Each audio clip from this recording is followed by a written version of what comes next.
he didn't knock. That was the first thing Mara noticed. The man didn't knock. He kicked the door open like he already owned everything behind it, like the wood and the hinges and the family sheltering inside were simply inventory he hadn't collected yet. The wind screamed in behind him, scattering snow across the kitchen floor, and Silas Rourke stood in the doorway of her home with ice on his coat and a folded paper in his gloved hand, looking at her the way men like him always looked at women like her, like a problem with a solution he'd already decided on. Mara's youngest daughter was asleep in the next room. 3 of her boys were in the barn. Her oldest son, Caleb, stood behind her, 15 years old and already understanding what that paper meant. She understood it, too, and she picked up the rifle before Silas Rourke could say a single word. If you've ever stood between everything you love and someone who thinks they have the legal right to take it, this story is for you. Stay with me until the end. And if this kind of story moves you, hit that subscribe button right now, tap like, and drop your city or country in the comments below. I want to see how far this story travels. You won't want to miss what's coming next.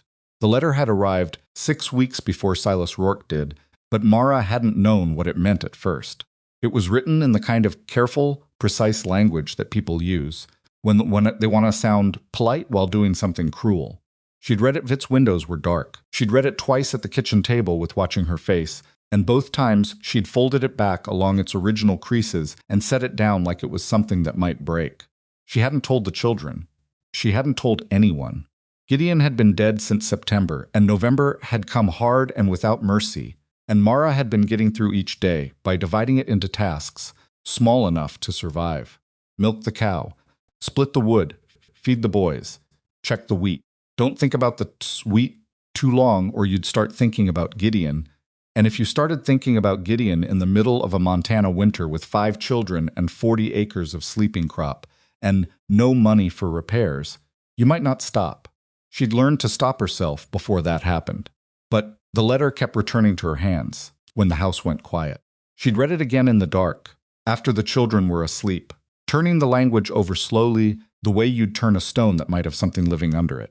$700, secured against the property described above. Payment overdue by 90 days. Failure to satisfy the obligation in full will result in enforcement proceedings at the earliest opportunity. $700. She'd gone through every drawer in Gideon's desk, every loose paper, every ledger he'd kept in his slanted, careful handwriting. She found accounts for seed and equipment, notes about the soil near the creek, which drained too slow in spring, a list of things he wanted to do to the house. When money allowed, patch the north wall, replace the window glass in the bedroom, put a proper floor in the root cellar. She never found anything about $700 borrowed from a man named Silas Rourke, which meant Gideon had kept it from her. That had been the worst moment of November. Not the cold, not the exhaustion, not the grief she carried around like a stone in her chest. Most of its windows were dark. The worst moment had been standing at Gideon's desk at 2 a.m, realizing her husband had hidden something from her significant enough to lose their home. She'd stood there for a long time. Then she'd gone back to bed, because the children needed her at first light, and falling apart was a luxury she couldn't afford. By December, Mara had worked out the numbers 3 separate times on 2 different sheets of paper, checking each calculation slowly, the way her own father had taught her, the man who'd believed, against most available evidence, that a woman who could read figures was a woman who could survive anything. The wheat under the snow was healthy. She'd checked it herself, kneeling in the frozen field with her bare hand pushed down through the crust to feel the soil and the crown of the plants beneath. Gideon had planted a winter variety, slow and cold resistant, and it had gone dormant the way it was supposed to. The spring came reasonably, and the thaw didn't come too fast, and she could get crew enough to harvest it before weather turned 40 acres at a fair market price, would clear the debt, and leave enough to get through the following year. 3 things had to go right. None of them were certain. But Mara had written the numbers down and looked at them long enough to believe in them the way you believe in a thing you can't afford not to. Then the blizzard came. It started in the afternoon, that low particular gray that settles over Montana before a serious storm, a color that the sky makes when it's done warning you, and has decided to simply proceed. Mara had already pulled the children inside, sent Caleb and her second son, Thomas, to bank the fire in the barn and secure the animals. She'd filled every pot and pitcher with water from the well, while the well was still accessible. She was back inside, checking the window on the north side of the house, when she saw the 2 horses coming down her road. In a blizzard. That was the detail that stopped her. The horses were moving carefully, heads down, and there were 2 riders behind them, in coats that didn't look like they'd been lived in. Good coats. Coats that came from somewhere with a proper tailor and enough money to think about weather as something you dressed correctly for rather than endured. She knew what that meant before she could articulate it. She crossed to the corner of the kitchen, lifted the rifle her father had given Gideon the winter they were married, and checked it the way Gideon had shown her. Action, wait. It was loaded. She carried it to the door and waited. The knock came hard, the kind of knock that wasn't asking. She opened the door anyway, because hiding behind it wouldn't change what was on the other side. Silas Rourke was not what she'd expected, and she would not give herself permission to admit that for a long time afterward. She'd expected someone older or softer, or more obviously the kind of man who collected debts, something in the posture, or the eyes that would confirm what she needed him to be. She'd expected someone it would be easy to hate on sight, because easy hate was useful, and she needed whatever tools she could find. Instead, she got a man in his mid-40s with a hard jaw and tired eyes and snow melting on the brim of his hat, looking at the rifle she was pointing at his chest with an expression she couldn't quite name. Not fear, not amusement, something more complicated. Like the rifle had reminded him of something he'd been trying not to think about. "Mrs. Whitlock," he said. "Mr. Rourke," she said. "I know who you are." "Then you know why I'm here." "I know why you think you're here," she said. "Storm's coming in hard. I can see your horses are already suffering. You can put them in my barn, and your man can go in with them. You'll sleep on my kitchen floor and be gone at first light." He stared at her. "That wasn't an offer," she added. I noticed. He still hadn't moved. "You're pointing a rifle at me." "I'm pointing it in your direction," she said. "There's a difference. Walk around to the barn. I'll come out and show your man where the feed is." Pause. Behind Rourke, his hired man, a younger fellow with a reddish beard and the look of someone who'd been cold for hours and was past caring about anything, except stopping, was watching this exchange with visible discomfort. Rourke said, "We came to discuss the matter of your outstanding." "I know what you came to discuss," Mara said, "and I will discuss it with you. Tomorrow morning. At my table in my house in daylight. Tonight you're a man in a blizzard who needs a barn." She lowered the rifle, not all the way, to her hip. "Do you want to argue about it out here?" she said. "Or do you want to get out of this wind?" Silas Rourke was a man who had made a significant amount of money by being consistently better at reading situations than the other people in them. He understood immediately that she was not bluffing about any part of what she'd said. He went to the barn.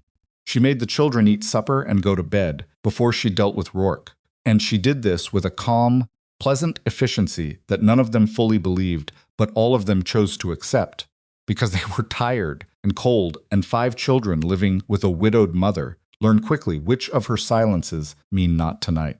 Caleb was the last one up. He stood in the doorway of the back room at 15 years old, looking at her with his father's eyes in his father's way, that particular kind of worried that tries to look like it isn't. "I can stay up," he said. "Gunburn at 5, she said. "Sleep." He looked like he was going to argue. Then he looked at her face and decided not to. After he was gone, she put the rifle back in the corner where she could reach it, but where it wasn't a statement, and went to the barn herself, alone in the wind and snow, to check on the horses and to think. The horses were good animals. That told her something, and she wasn't sure yet what. She gave them water and a measure of feed and stood in the warmth of the enclosed space with her hands in her coat pockets, listening to the snow hit the roof. Rourke's hired man was settled in the corner with a blanket she'd brought out earlier. He'd barely looked at her. Whatever he thought about the situation, he'd decided to keep it to himself, which she respected. She went back inside. Rourke was at her kitchen table. She hadn't exactly invited him in from the barn. She'd told him the kitchen floor. He was technically still in the kitchen, but he had pulled a chair from the table and sat down, which was presumptuous. Most its windows were dark, and he had his folded on the wood in front of him and was looking at the lamp with the expression of a man who was waiting and had decided to wait correctly. She took off her coat, hung it by the door, and sat down across from him. $700, she said. $740, with interest accrued. $700, she said again, not correcting him, not arguing, establishing the terms of the conversation. He looked at her for a moment. Mrs. Whitlock Mara stopped. My husband is dead, she said. Mrs. Whitlock is a name for a different conversation. When we're talking about my farm and my children and my wheat, you'll call me Mara. Something moved in his face. She couldn't tell if it was irritation or something else. All right, he said. Mara now. She put her hands flat on the table. The debt exists. I'm not disputing that. I went through every paper my husband left, and I couldn't find the original contract. But I'm not standing here telling you Gideon didn't borrow your money. I believe he did. He did. What I am telling you, she said, is that I have 40 acres of winter wheat under that snow that is alive and healthy, and I know this because I put my hand in the ground and checked it myself 3 days ago. At market price, that crop covers your $700, the workers to bring it in, and enough left to repair the north fence before spring. She paused. I need 60 days, Rourke was quiet. I've done the numbers, she said. I can show you the numbers. You think I don't have my own numbers? I think your numbers don't account for what's actually in my fields, she said. Mine do. He studied her with an expression she was beginning to recognize, not quite skepticism, more like the look of a man recalculating something he thought he'd already solved. Most people, he said slowly, in your situation, they come to me with reasons. They tell me about the weather and the prices and their children and what the land means to their family. He paused. You came to me with figures. Reasons don't repay debt, she said. Wheat does. The lamp between them flickered in a draft from the poorly fitted window. Outside, the storm was working itself up to something serious. Mara could hear it in the way the house sounded, all its small creaks and complaints becoming louder. 60 days, she said. The wheat comes in, you get every dollar. More likely you get paid 2 weeks early.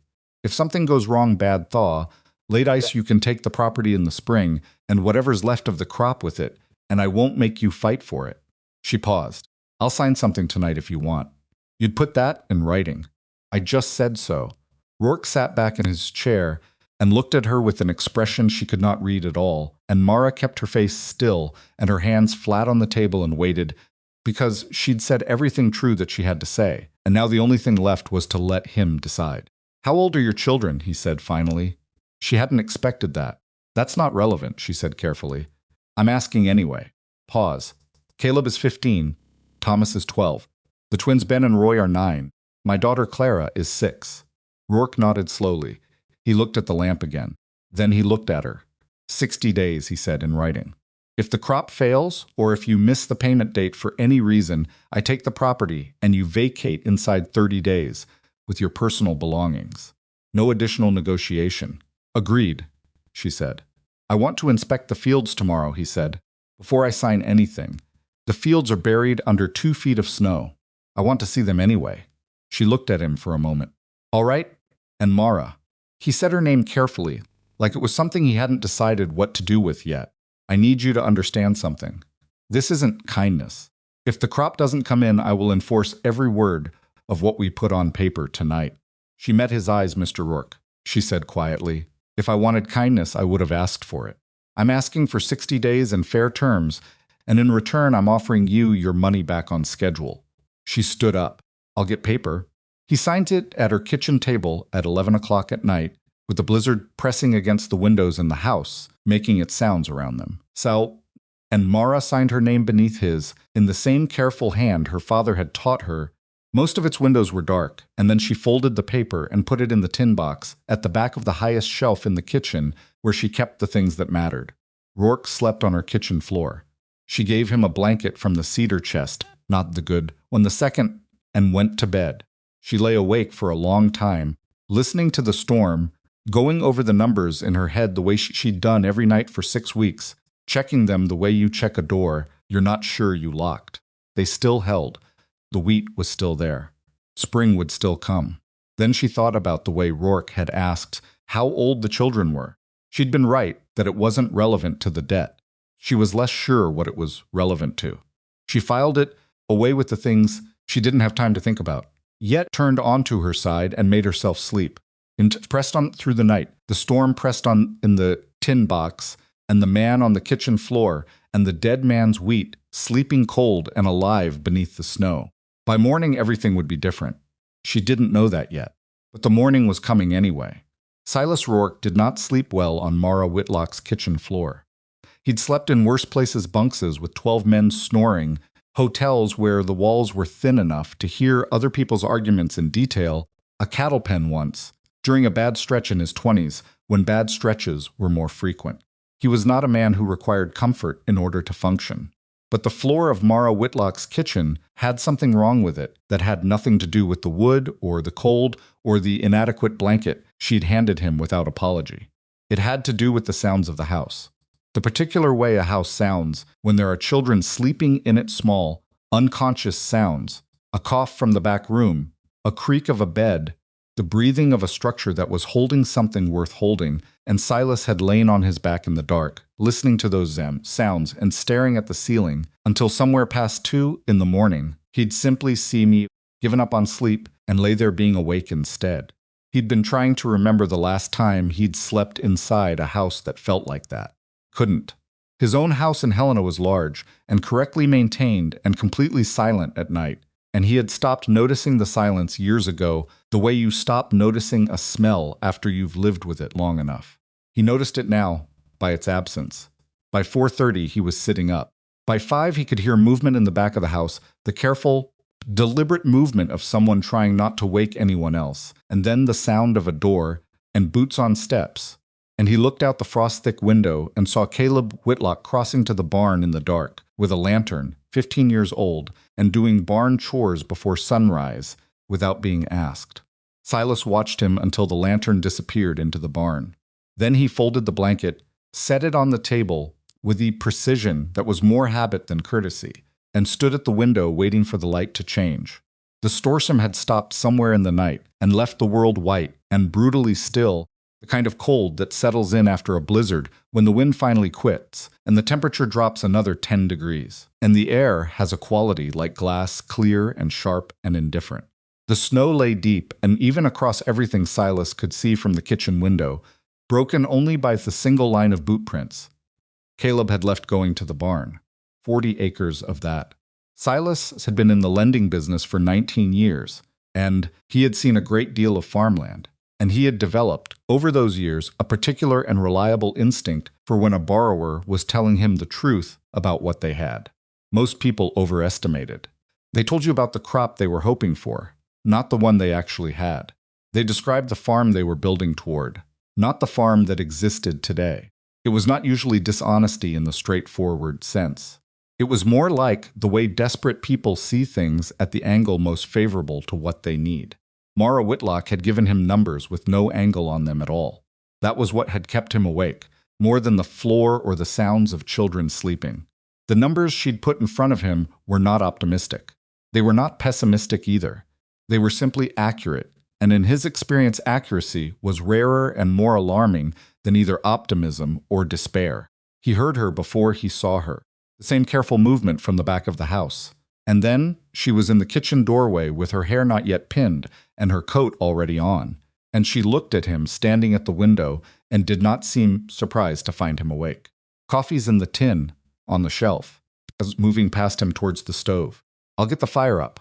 I can do that, he said. I know you can, she said, and knelt at the stove herself. He found the coffee tin and said nothing.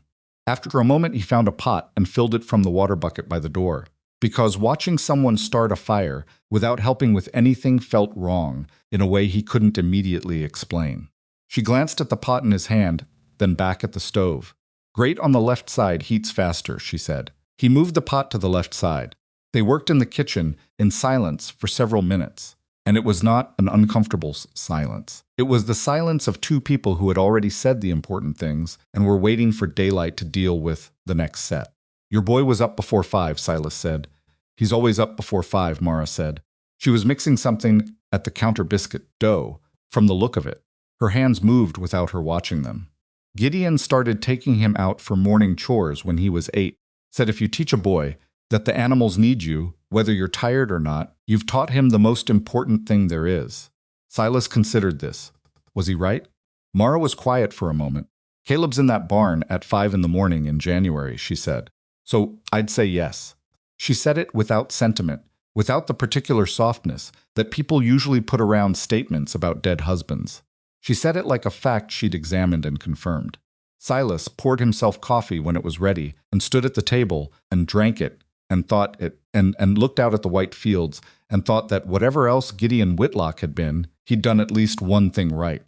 By the time the younger children were up and fed a process that was considerably louder and more complicated than Silas had anticipated, involving a dispute between the twins about a missing boot that turned out to be under the table the entire time, and Clara, age 6, conducting a thorough and serious interrogation of Silas about why he was in her kitchen, Mara had already pulled on her second pair of wool socks and told Caleb she needed him to show Mr. Rourke the South Fields.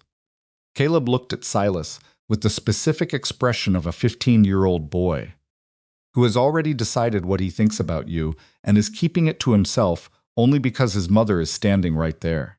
I can show him, Caleb said. I know you can, Mara said. That's why I'm asking you to. It was not a warm morning. Silas had spent enough time in Montana to know the difference between cold that was merely unpleasant and cold that intended to cause actual harm, and this was closer to the second kind. His good coat, which had seemed adequate in Helena, did not feel adequate here. He did not mention this.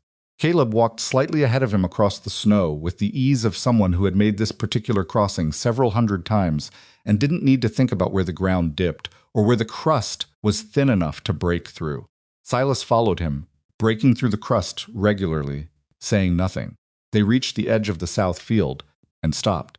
Silas stood at the boundary and looked out across 40 acres of snow. She checks them every few days, Caleb said, not looking at him. Goes out and puts her hand down to feel the crowns. I know, Silas said. She told me. She didn't tell you because she wanted you to be impressed, Caleb said. She told you because it was true and it was relevant. Silas looked at the boy. How old are you? 15. You sound older. Caleb turned and looked at him directly for the first time. My father died in September, he said. I don't really have time to sound 15 anymore. Silas held the boy's gaze and didn't look away, and didn't offer anything soft or reassuring, because the boy wasn't asking for that and would have recognized it as a performance anyway. The wheat's under there, Silas said. Yes. You've checked it yourself? 3 times, Caleb said. Same as her. Silas crouched down at the field's edge, pulled off his glove, and pushed his bare hand down through the snow until he felt the cold soil, and then, a few inches down, the faint living resistance of root and crown. Alive, dormant, but alive, the way things go quiet in winter without surrendering. He held his hand there for a moment. Then he stood up, put his glove back on, and stood beside Caleb Whitlock at the edge of 40 acres of snow and looked at the distance between what currently existed and what Mara needed it to become. The thaw comes when it comes, Silas said, mostly to himself. We know that, Caleb said. We've thought about it. What's your window, realistically? Caleb told him. He gave him the dates and the margins and the moisture concerns and the drainage issue along the east side of the field that Gideon had been meaning to address for 2 years, and he gave all of it in the same flat, undecorated way his mother had given him numbers the night before. Silas stood in the cold and listened and updated his calculations accordingly. They walked back to the house without talking much, and Mara was waiting on the porch, not because she'd been watching for them, but because she'd been splitting wood and had simply paused when she heard them coming. She had an axe in her hand and a stack of fresh split wood at her feet, and her breath was a cloud in the cold air. And she looked at Silas with a question in her face that she didn't bother to put into words. The wheat's there, he said. I told you it was. I know, he said. I needed to see it. She nodded and went back to splitting wood. He watched her for a moment, not in any particular way, just watching, and then he looked at the stack of unsplit logs beside the house and at the axe she was using, which was a good axe, and said, without planning to, you want a hand with that. Mara stopped mid-swing and turned and looked at him with an expression he couldn't interpret. What? He said. Nothing, she said. The spare axe is against the north wall. He stayed 3 days. This was not his intention.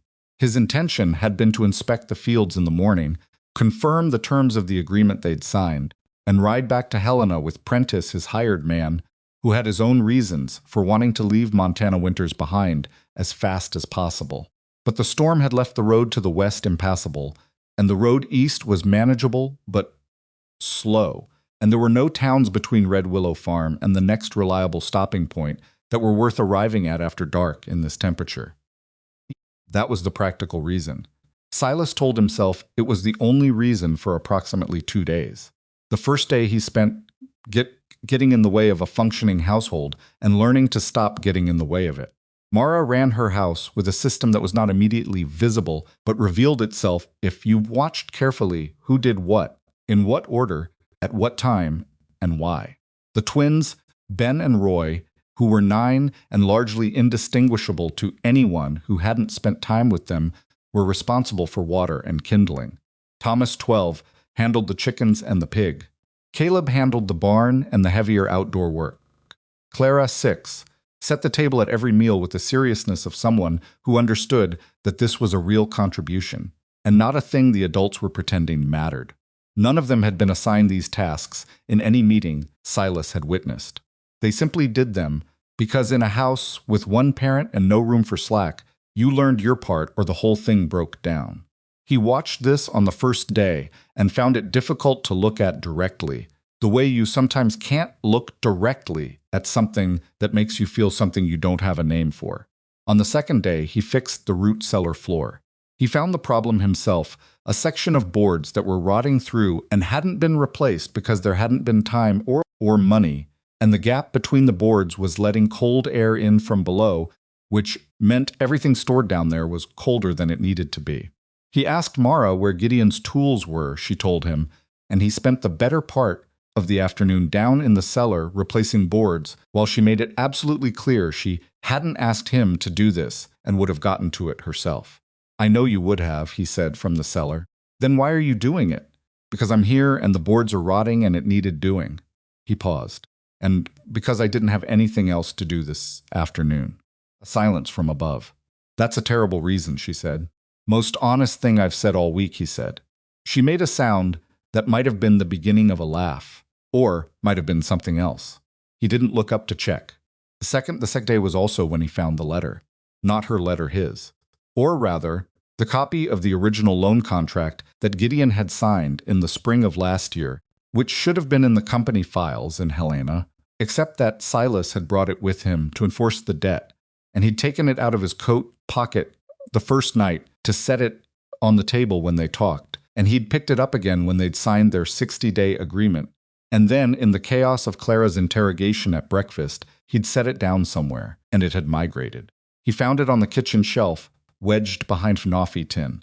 He picked it up and looked at it, and then he looked at the margin of the document, where the referring party was noted the name of the person who had steered Gideon Whitlock to Silas Rourke's lending company in the first place. Referred by V. Slade. Silas stood in Mara Whitlock's kitchen with the document in his hand and read that name twice. Vernon's Slade. He knew the name. Everyone in the territorial business community knew the name. Slade was a land speculator, out of Billings ambitious, well-connected, the kind of man who never appeared to do anything directly wrong, but who kept appearing in the aftermath of things going wrong for other people. Silas had done business with him twice, years ago, in circumstances that had felt clean at the time, and in retrospect seemed somewhat less so. He stood there for a moment thinking about what it meant that Vernon Slade had been the one to send Gideon Whitlock to him. Then he thought about Blackthorn Creek.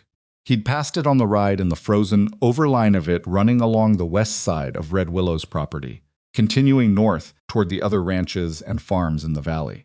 He'd noted it the way you note any geographic feature that affects land value. Good water source. Reliable. The kind of thing that made a property worth considerably more than the acreage alone would suggest. The kind of thing a man like Vernon Slade would understand immediately. Silas folded the document and put it back in his coat pocket, and for the first time since he'd ridden into this valley with a signed contract and a clear purpose, he was no longer entirely certain that the contract was the most important thing happening here. He asked Mara that evening, carefully, how she'd come to owe money to his company in the first place. She was washing dishes. She didn't stop or turn around. Told you. I don't know exactly. I found the contract from going through his papers, but I never found Gideon, never told me. Did he tell you who'd suggested he take the loan? No. She set a bowl on the shelf. Should that matter? I'm not sure yet, Silas said, which was not quite true, but was close enough that he could say it without feeling like he was lying. Do you know a man named Vernon Slade? Now she turned. He watched her face carefully. What he saw there was not the blank incomprehension of someone hearing a name for the first time. Slade came through the valley last spring, she said slowly. He was buying farms. I know he talked to the Hendersons and the Burrell family, and he came here and talked to Gideon. A pause. Gideon didn't tell me about that conversation either. Silas said nothing, because sometimes silence was the most useful tool available, and this was one of those times. How bad is this? Mara said. I don't know yet, he said. I need to think about it. That's not an answer. No, he said. It's not. He looked at her. I'll give you a real one when I have it. She looked at him for a long moment, the particular look of a woman, deciding whether to trust a specific statement from a specific man, and then she turned back to the dishes. You have until morning, she said. He didn't sleep well that night either, but for different reasons. He lay on the kitchen floor, going through what he knew and what he suspected, and the gap between those two things, and the more he turned it over, the more the shape of it became clear, and the clearer it became, the colder. Something got in the middle of his chest that wasn't the temperature of the room. Vernon Slade wanted Blackthorn Creek. The creek ran through Red Willow and through 6 other properties in the valley, and whoever controlled Red Willow controlled the primary access point where the creek could be legally diverted or restricted. Slades had been buying farms in the valley for 2 years, and he was very close to having everything he needed except the one property at the center of the water access question. So Slade had talked to Gideon Whitlock about selling. Gideon had said no, or had not said yes, or had said something that Slade interpreted correctly as an obstacle. And then Slade had sent Gideon to Silas's lending company. Why would a man who wanted your farm send you to a lender? Because if Gideon borrowed money he couldn't repay, and the lender foreclosed, Slade could buy the property in the aftermath from the lender at a fraction of its value, without ever appearing to have done anything to Gideon Whitlock directly. And Silas had been part of it. Not knowingly. That was the thing he had to hold on to he had not known. The referral had looked like any other referral. Gideon Whitlock had looked like any other borrower. Paperwork had been clean, and the loan amount was within normal parameters, and there was nothing about any of it that had flown a flag. But not knowing was a different thing from not being used. He'd been Slade's instrument, the legal mechanism by which a man's farm would be stripped from his widow and 5 children, and handed to a speculator who wanted to control the water supply for an entire valley. Silas lay on the floor until 4 in the morning with this knowledge sitting on his chest, and then he got up and sat at the table in the dark and wrote 3 pages of notes in his small, precise handwriting, and when he was done he sat for a while longer and thought about Vernon Slade. And then he thought about Mara. She hadn't known why her husband had borrowed money. She hadn't known about Slade's involvement or what it might mean.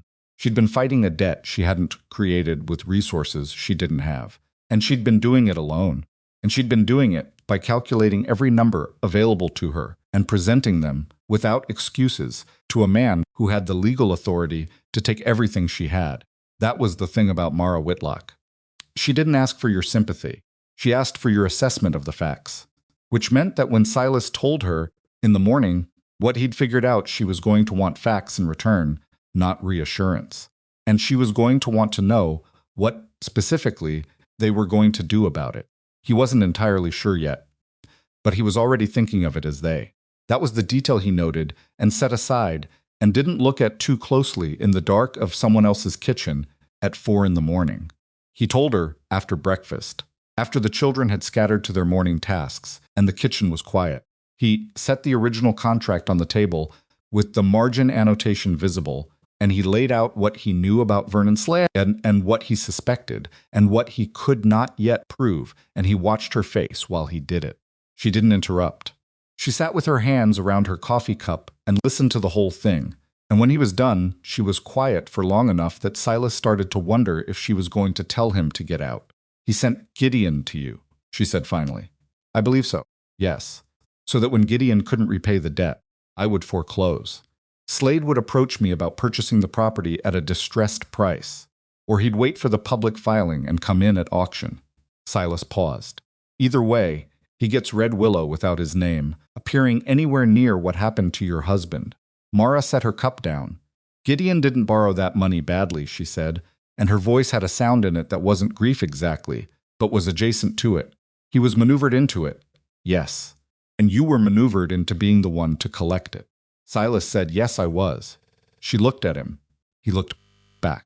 Are you angry, she said, about being used? A pause. About being used to do this? Specifically? More than I've been angry about anything in a long time. Something shifted in her expression. Not softening, that wasn't the right word for Mara Whitlock. More like a door that had been held shut by caution being opened by something more complicated than caution could hold back. What are you going to do about it? She said. Right now I'm going to go tell Vernon Slade that I know what he did and he can stop whatever he's planning next, Silas said. And after that he stopped. I don't know yet. But I'll tell you when I do. And if he doesn't stop, then we'll have a different conversation. He looked at her steadily.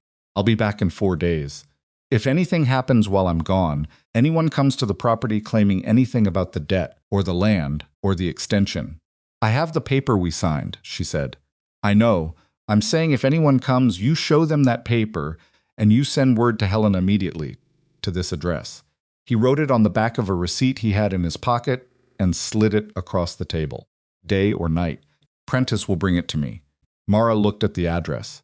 She looked at him. You're not doing this because it's kind, she said, echoing his own words back at him from 3 nights ago across the same table.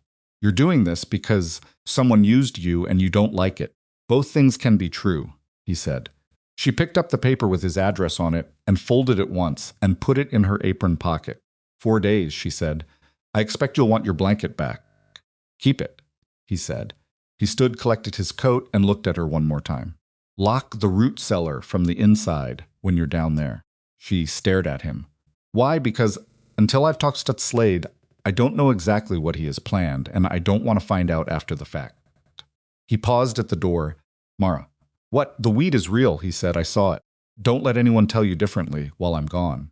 He left before she could respond, and he was already down the steps and crossing to the barn where Prentice was waiting.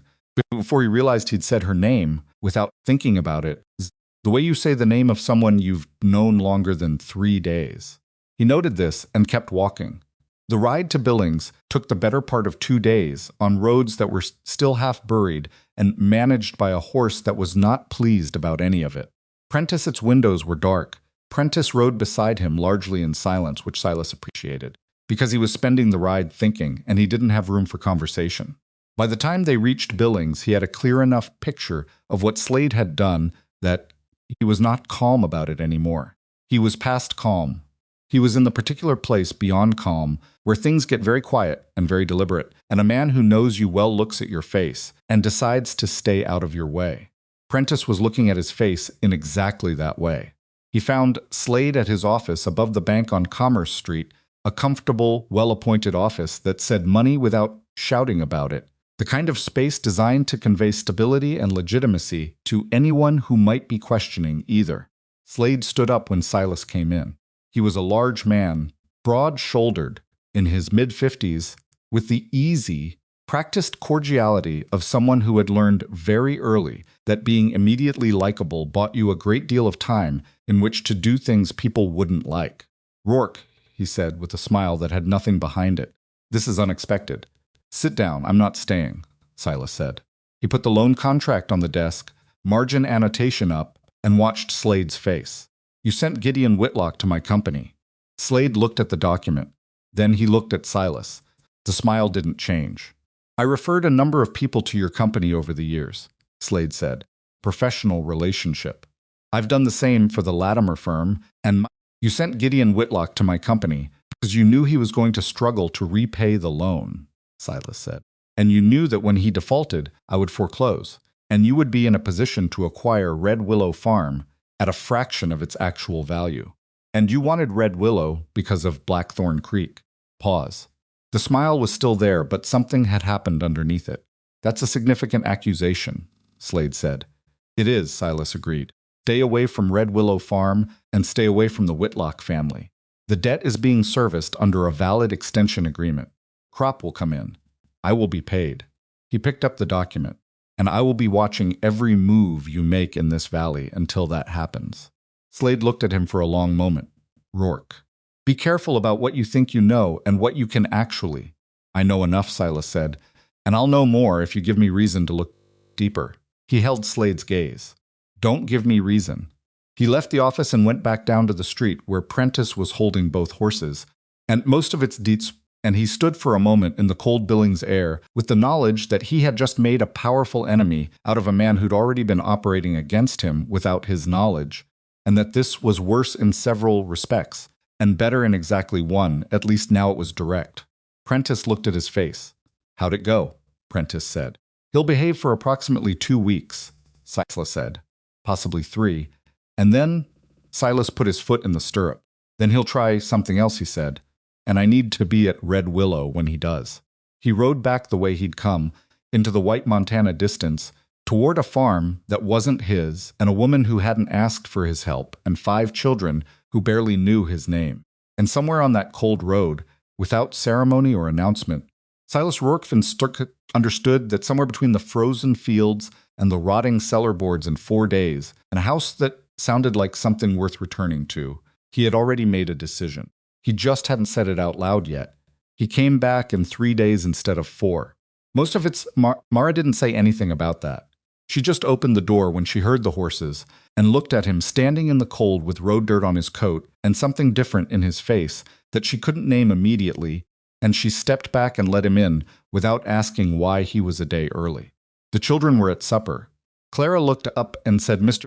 Rourke is back in the tone of someone reporting an expected and not entirely unwelcome weather event. Ben and Roy went back to arguing about something. Thomas stared at his plate. Caleb looked at Silas, the way he always looked at him, measuring private, giving nothing away. Mara set another bowl on the table. Sit down, she said. The soup's still hot. He sat. He ate. He didn't talk about Billings until the children were in bed. When he told her what Slade had said, or rather what Slade had not said, the absence of denial that was louder than any denial would have been Mara sat across the table from him and was quiet for longer than usual. Then she said he's not going to stop. No, Silas said. He's not. You telling him you know what he did that doesn't stop a man like that. That just tells him his timeline changed. Silas looked at her. That's exactly right. So what does he do next? He makes it harder for you to bring the crop in, Silas said. Can't touch the legal agreement we signed. I filed a copy in Helena before I left, and I have witnesses to the signing. But there are other ways to complicate a harvest. Labor, equipment. The land board has a discretionary review process that someone with the right connections could trigger. Mara's jaw tightened, just slightly, just enough to see. The threshing crew I contracted with in November. Who are they? 2 brothers, the Marsh boys, out of Glendive. I paid them a small deposit in October to hold the date. She paused. Gideon used them 2 years running. I trusted them. Send word to them tomorrow, Silas said. Confirm the booking in writing. If Slade approaches them, I want it on record that they had a prior obligation. And if they've already taken his money? Silas looked at the table. Then we find someone else. There isn't anyone else, Mara said. Not in this valley. Not with equipment capable of handling 40 acres in the window we have. She said it without drama, like she was reading from a list. The Marsh brothers are the only threshing operation within reasonable distance. I checked in October before I booked them. There's a crew out of Miles City, but they charge nearly double, and I don't have. She stopped. I can cover the difference, Silas said. She looked at him. Not as charity, he said quickly, because her expression had already started to harden. Against the debt. Operational costs deducted before settlement. We adjust the final payment calculation accordingly. She considered this. Her face did the thing it did when she was running numbers, a very slight stillness, like the rest of her was waiting for her mind to finish. That's a reasonable arrangement, she said finally. But the Miles City crew needs 6 weeks' notice. If the Marsh brothers are still in, we don't need them. If they're out, send a letter to Miles City tomorrow as well, he said. Both letters. Confirmed booking to the Marsh brothers and a contingency inquiry to Miles City. We pay the contingency deposit out of operational costs. You're staying, she said. It wasn't a question. If you'll have me? Silas said. Yes. She was quiet for a moment. The children are getting used to you being here. I know. That's going to be a problem if you leave again. He looked at her. I'm aware of that. She stood up and began clearing the table, and she did it with her back to him, and he let her because sometimes people needed to do something with their hands while they decided things. There's a room off the back of the barn, she said without turning. It's where the hired hand stayed when we had one. It's cold, but it's private. You can use that, all right? And Silas. She said his given name for the first time, and it landed differently than he expected. This doesn't change the terms of our agreement. You get paid when the wheat comes in. Not before, not differently. I understand, he said. Turned and looked at him. Do you? He met her eyes. Yes, Mara, I do. February moved the way. February moves in Montana slowly, grudgingly, with no interest in being hurried. Silas settled into a rhythm at Red Willow that he hadn't expected to settle into, and he didn't examine it too closely, because examining it felt like the wrong approach. The way looking directly at something sometimes makes it harder to see than looking slightly to the side. He worked because there was work to do, and he was there and capable. He was no graceful about it. He was a man who had spent 20 years behind a desk, and it showed in his hands and his back, and the way Caleb sometimes watched him struggle with a task that the boy could have done in half the time without effort. But he didn't complain about any of it, and he didn't pretend he was more capable than he was. And after the first week, Caleb started telling him things, without being asked, small things, practical things, where the fence posts were weakest, and which of the horses didn't like to be approached from the left. The sky looked like before a temperature drop. It was not friendship. It was something more preliminary than friendship, more careful. But it was real, and Silas was careful not to push it. The twins treated him with comfortable indifference that he found, unexpectedly, easier than any other response. They used him as a convenient adult when they needed one and ignored him otherwise, which felt honest. Thomas was the quiet one, darker, more watchful than his brothers, more like Mara in the particular way he held things back. He warmed to Silas the slowest, and Silas respected this without trying to change it. Clara asked him on the 5th day whether he was going to be their new papa. Silas had been fixing the north-facing window frame at the time.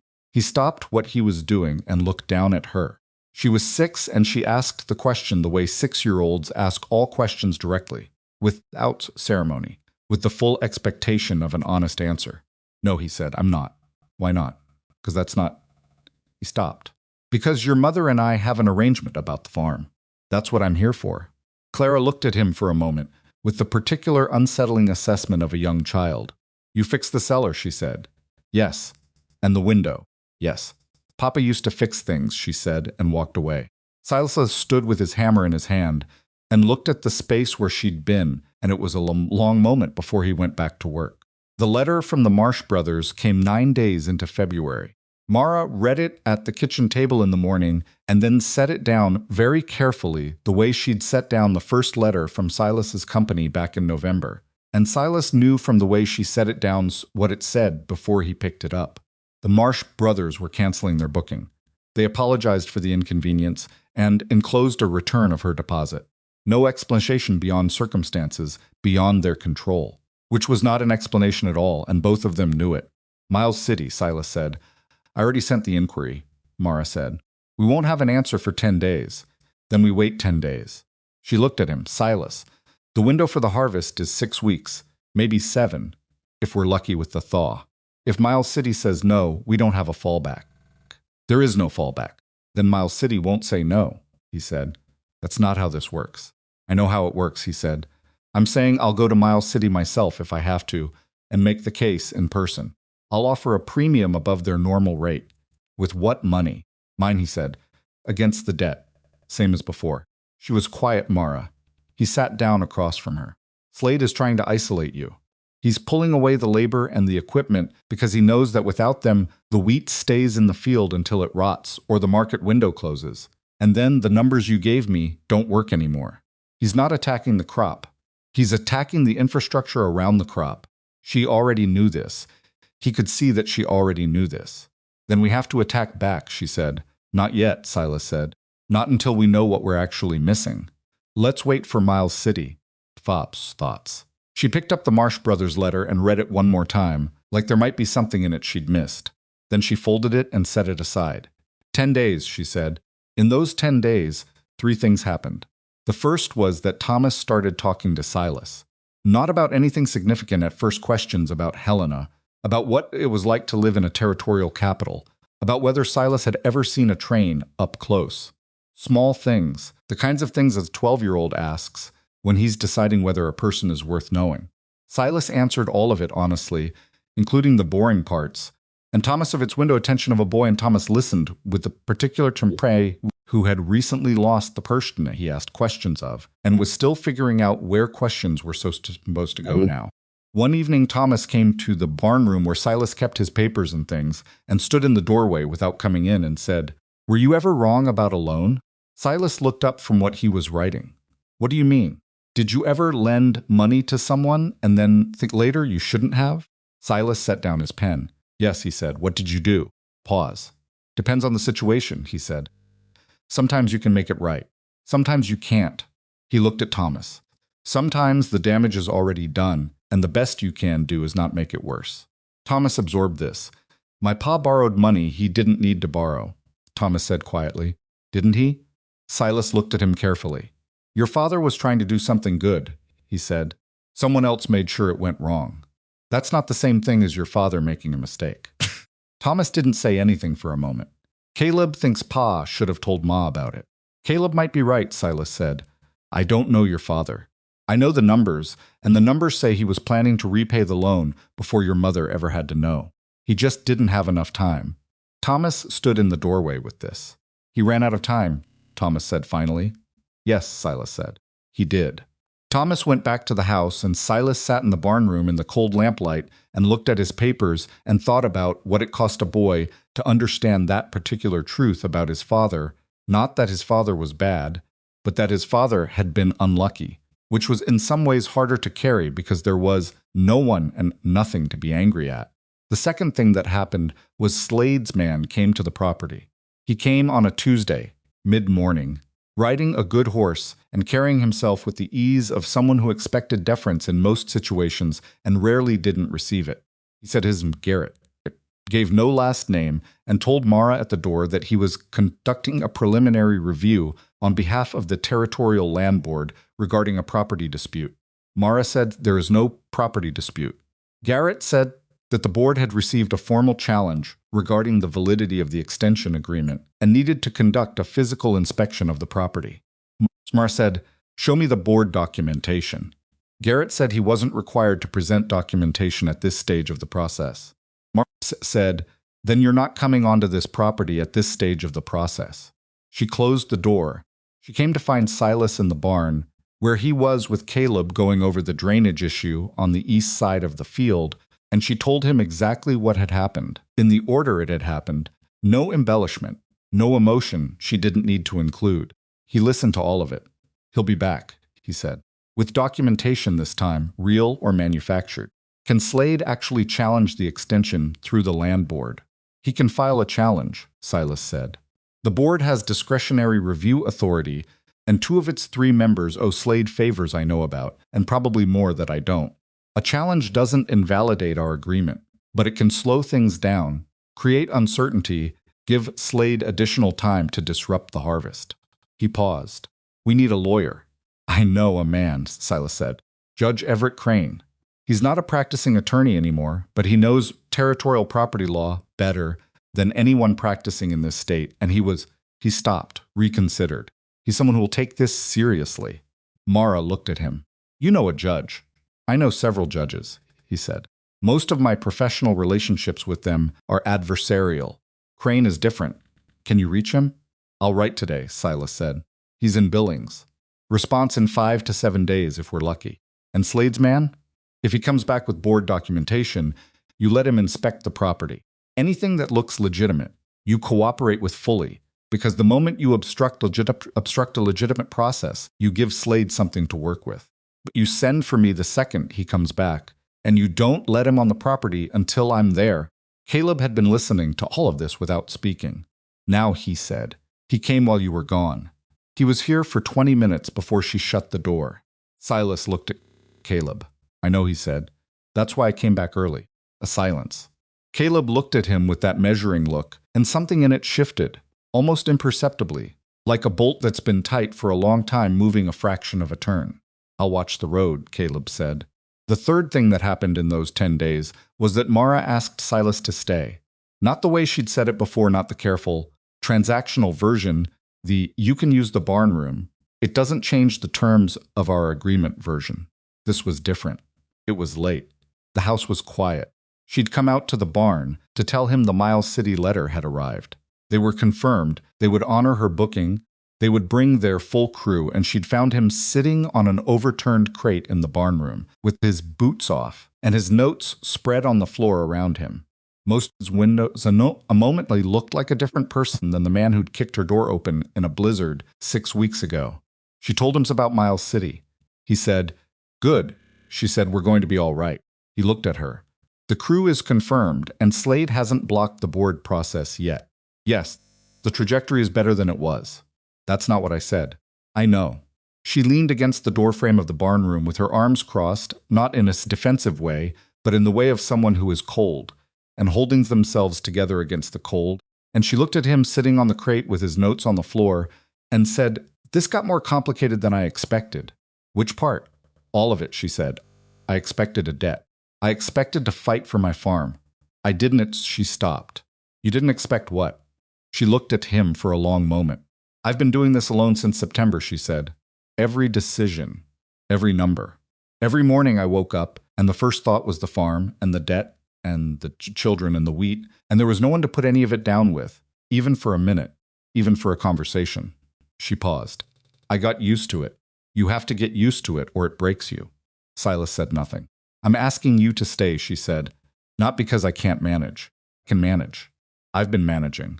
I'm asking you to stay because Slade is going to keep pushing and Miles City is confirmed, but that's one thing, and there are 6 other things that could still go wrong. And She stopped again, looked at the floor of the barn, then looked up. "I can't carry this particular set of problems alone. I can carry most things alone. I've learned which things those are. This isn't one of them." It was, Silas would think later, the most honest thing he'd ever heard anyone say. Not "I need you," not "please stay." But this specific problem exceeds what I can carry alone, and I know myself well enough to know it, and I'm telling you directly. "I'm staying," he said. "I decided that before I came back from Billings. I just hadn't said it out loud." She looked at him. "Why didn't you say it?" "Because you needed to ask first," he said. "This is your farm. Your decision." She was quiet for a moment. Then she nodded once, the single nod that was her version of an extended acknowledgement, and she said, "I'll leave you to your notes." She went back to the house. Silas sat in the barn room in the quiet for a long time after that, and he didn't look at his notes, and he didn't think about Slade or the land board or the Miles City crew. He thought about a woman who had learned to carry everything alone and had just carefully and deliberately and without drama put one thing down. The letter from Crane arrived in 11 days, not 7.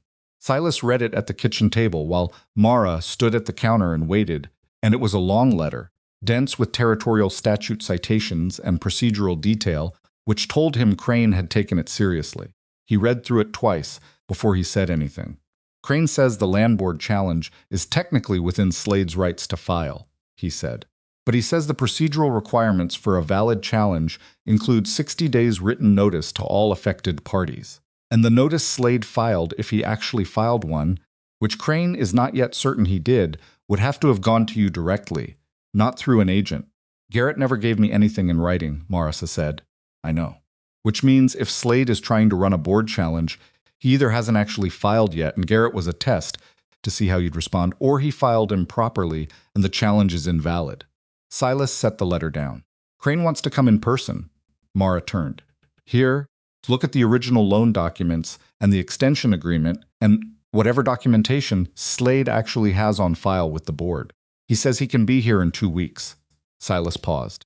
"He also says, and this is the part I want you to hear carefully, he says, if we can document Slade's pattern of acquiring distressed farmland in this valley, including the circumstances under which those farms went into distress, We may have something considerably more actionable than just a property dispute. Mara was very still. He means the other farms, she said. The Hendersons, the Burrell family, and whoever else Slade has been working on that we don't know about yet. Silas looked at her. Crane is not saying we have a case yet. He's saying the shape of what happened here might be larger than your farm and your debt. She crossed her arms. And if it is, then Slade isn't just threatening one widow's wheat, Silas said. He's threatening the water supply for an entire valley, and a territorial judge who has been looking for a reason to take that kind of speculation apart might be very interested in what we've found. Mara uncrossed her arms and sat down at the table across from him, and she put her hands flat on the wood the way she'd done the first night in the kitchen, and she looked at him the way she looked at figures that needed checking. We need the neighbors, she said, the ones Slade went after. We need them to talk. They may not want to, Silas said. I know, she said. Leave them to me. He looked at her. You don't know these people, she said. I do. Gideon quarreled with half of them at one point or another, which means they don't trust me either. But they trusted Gideon once. And if I go to them myself and tell them what Slade is doing, she stopped. Thought. They need to understand that my problem is their problem. That's the argument. If he gets the creek, none of us can operate independently of whatever terms he sets. That's a hard conversation to have with people you've had bad history with. Yes, she said simply. You want me to go with you? Her head. They'll see you as an outsider. Worse, they'll see you as a lender. I need to be the one to say it. She paused. But I'll need you here when I get back, in case Slade does something while I'm gone. I'll be here. She nodded. Then she stood and went to the shelf and took down the tin box and opened it and looked at the papers inside the 60-day agreement, Crane's letter, the Marsh Brothers cancellation notice, a small stack of other documents she'd been collecting since January. She looked at them with the focus of someone taking inventory of weapons before a difficult march. When does Crane want to come? She said. 2 weeks. Then I go to the neighbors this week. She put the papers back, put the lid on the box, put the box on the shelf. And you send Garrett's description to your man Prentice in Helena and find out if anyone can connect him to Slade directly. I want a name, a salary, something on paper. Already sent it, Silas said. She looked at him. The day after he came, Silas said, I thought we'd need it. Something moved in her face. It happened quickly, and she didn't let it stay. Good, she said, and went to start dinner. Silas sat at the table with Crane's letter and listened to the sounds of the house filling back up as the children came in from their afternoon chores, boots on the steps, voices layering over each other, Clara asking something about a cat that apparently needed rescuing from somewhere, and he thought about what it had taken to get to this particular Tuesday evening. The blizzard, the rifle, the contract signed at 11 o'clock at night, 2 days on a bad road to Billings, 11 days waiting for a letter. A man named Garrett, who'd given only one name because he didn't expect to be looked into. Slade had built a careful machine, patient, thorough, legally defensible machine designed to strip an entire valley of its water rights without anyone being able to point at him directly. He had not, Silas thought, accounted for Mara Whitlock, and that was going to cost him.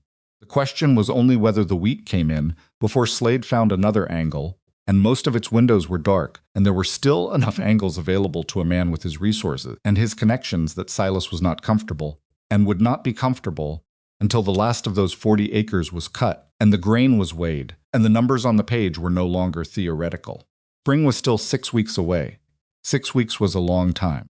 But the wheat was under the snow, alive and cold and waiting, and Mara knew where the neighbors lived, and Crane was already packing his papers in Billings, and Silas Rourke was sitting at a kitchen table, in a farmhouse that was not his and could not be his, but had somehow, without his permission, become the place he most needed to be. Outside, the February sky had gone the particular shade of early dark gray that came at the end of short winter days, and somewhere under 40 acres of snow the grain was doing the only thing grain knows how to do, waiting for the ground to warm enough to finish what it had started. Mara left before sunrise on a Thursday, which was the kind of detail that mattered because Thursday was the day. Frank Henderson drove his wagon to the feed store in town and would be gone until afternoon, which meant she would catch his wife, Dora, alone at the Henderson place, and Dora was the one worth talking to first. Silas learned this after the fact. Mara didn't consult him about the order, or the strategy. She told him she told him approximately when she'd be back, and she left him a list of things that needed doing. While she was gone, written in her careful handwriting on the back of a flour sack paper, which he found tacked to the barn door at 6:06 in the morning when he went to start chores. The list was thorough. It included things he knew how to do and 2 things he didn't, and she'd written brief instructions beside those 2 things without being asked, which told him she'd thought about his limitations before she left and planned around them without making it a thing. He did everything on the list in the order she'd written it. The children managed themselves with the efficiency he'd come to expect, which still impressed him even now, 5 weeks into living in their orbit. Caleb took the barn. Thomas took the animals. The twins did water and kindling.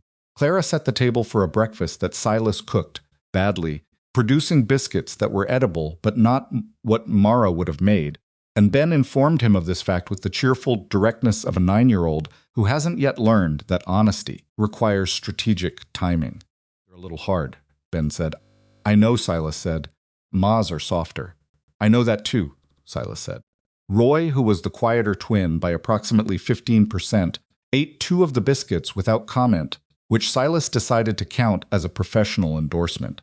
The day was cold but clear, and Silas spent the morning doing the fence work on the list and watching the road, not because he expected trouble before noon, but because watching roads had become something he did without deciding to. Garrett had not come back. Prentice had sent word from Helena that a man matching Garrett's description had been seen twice at Slade's Billings office, which was not proof of anything legally, but was confirmation of what both he and Mara already knew. He was thinking about Crane's visit, still 4 days away, and about what documentation they needed to have ready when he heard the wagon coming back up the road at 3 in the afternoon. Mara drove like someone who had been driving wagons since before she was old enough to drive wagons, with a loose, economical grip on the reins and her eyes on the road ahead. She didn't look tired, exactly, but she looked like someone who had spent the day doing something that had cost her something, and the difference between tired and spent was one that Silas had learned to read in her face over the past weeks. He took the horse. She climbed down from the wagon without accepting his hand, which was not a rejection. It was simply how she did things, and he had stopped taking it personally around week 2. 3 farms, she said, pulling off her gloves as she walked toward the house. Henderson, Burrell, and the Parkers on the north end. He followed her inside. She sat down at the table and put her hands flat on the wood in the way she had, and looked at them for a moment. Dora Henderson knew, Mara said. Not everything, but enough. Slade offered to buy them out last spring at below market, and when Frank said no, they started having trouble. Lost 2 contracted hands in 1 week. Their equipment rental fell through in summer. Frank thought it was bad luck. She paused. Dora didn't think it was bad luck. But Frank makes those decisions, and Frank wasn't ready to blame a man he couldn't prove anything against. Is he ready now? Dora is going to work on Frank tonight, Mara said, with a tone that suggested she considered this a reasonable and likely successful plan. The Burrells were easier. Wallace Burrell lost 20 acres to debt pressure 18 months ago, and he has been angry about it ever since, and was extremely interested to learn that Slade may have engineered the circumstances. She paused. He has documentation, bills of sale, contracts, a letter from a creditor that he thinks was working for Slade. Silas sat up. What kind of letter? The kind that arrived 2 weeks before his loan came due from a lender he'd never heard of, offering to purchase the 20 acres at a number that was too specific to be accidental. Mara looked at him. Wallace thinks it was Slade making an offer through an intermediary. He kept the letter because he's the kind of man who keeps things. That letter is valuable, Silas said. I told him that. He said he wants to meet Crane before he hands anything over to anyone. Fair, Silas said. And the Parkers? Something shifted in Mara's face. It was a small shift, the kind she usually kept contained, and the fact that it showed it all told him the Parker conversation had gone differently. Carl Parker lost his farm to Slade 8 months ago, she said. He and his wife and their 3 children are renting a place on the east side of the valley from the man who bought the property from Slade, which is to say they're essentially working their own former land for someone else's profit. She was quiet for a moment. Carl didn't want to talk to me at first. He came to the door and looked at me and said he had nothing to tell anyone that was going to change anything. What did you say? I told him I wasn't asking him to change anything, Mara said. I told him I was asking him to tell me what happened, so that it didn't happen to me and my children too. And if he told me, and if what I was doing worked, then maybe what happened to him would be part of why it stopped. She paused. He stood in the doorway for a long time. Then he let me in. Silas looked at her. He talked for 2 hours, she said. His wife sat in the corner the whole time and didn't say anything, just listened, and by the end she was crying, not loudly, just quietly, like she'd been holding it and it slipped. Mara pressed her lips together. He'll testify if it comes to that. He said yes before I finished asking. Silence settled over the kitchen. You did something significant today, Silas said. I went to ask my neighbors for help, Mara said with the particular flatness she used when she wanted to deflect credit. That's all. Mara. What? You took on other people's pain today on top of your own and came home and you're still sitting upright, he said. I'm not calling that nothing. She looked at him for a moment. Then she stood up and went to the stove and started working on dinner. Because that was what she did with things she moved through them by moving forward. 4 days until Crane, she said. 4 days, he said. Judge Everett Crane arrived on a Wednesday in a rented wagon, driven by a young man who turned out to be his clerk, and he was smaller than Silas remembered, shorter, thinner, with white hair, and a way of looking at things that reminded Silas of a man reading a document, careful and complete, leaving nothing unexamined. He shook Mara's hand at the door and said, Mrs. Whitlock, I'm sorry for your losses. The plural is intentional, your husband and your peace of mind. Both. Mara looked at him. Judge Crane, come in. He came in and spent the next 4 hours at the kitchen table going through every document Mara had in the tin box, and then through Silas's business files, and then through the notes Silas had made about his conversation with Slade in Billings, and then through the letter from Wallace Burrell that Mara had convinced him to send along with her when she'd gone back to his farm the previous week, with news that the territorial judge was coming. Crane read Burrell's letter twice. Then he set it down and looked at the ceiling for a moment, which was apparently something he did when he was thinking. All right, he said, here is where we are. The 60-day extension agreement between you and Mr. Rourke is valid and properly executed, and I can defend it against any challenge Slade manages to file with the land board.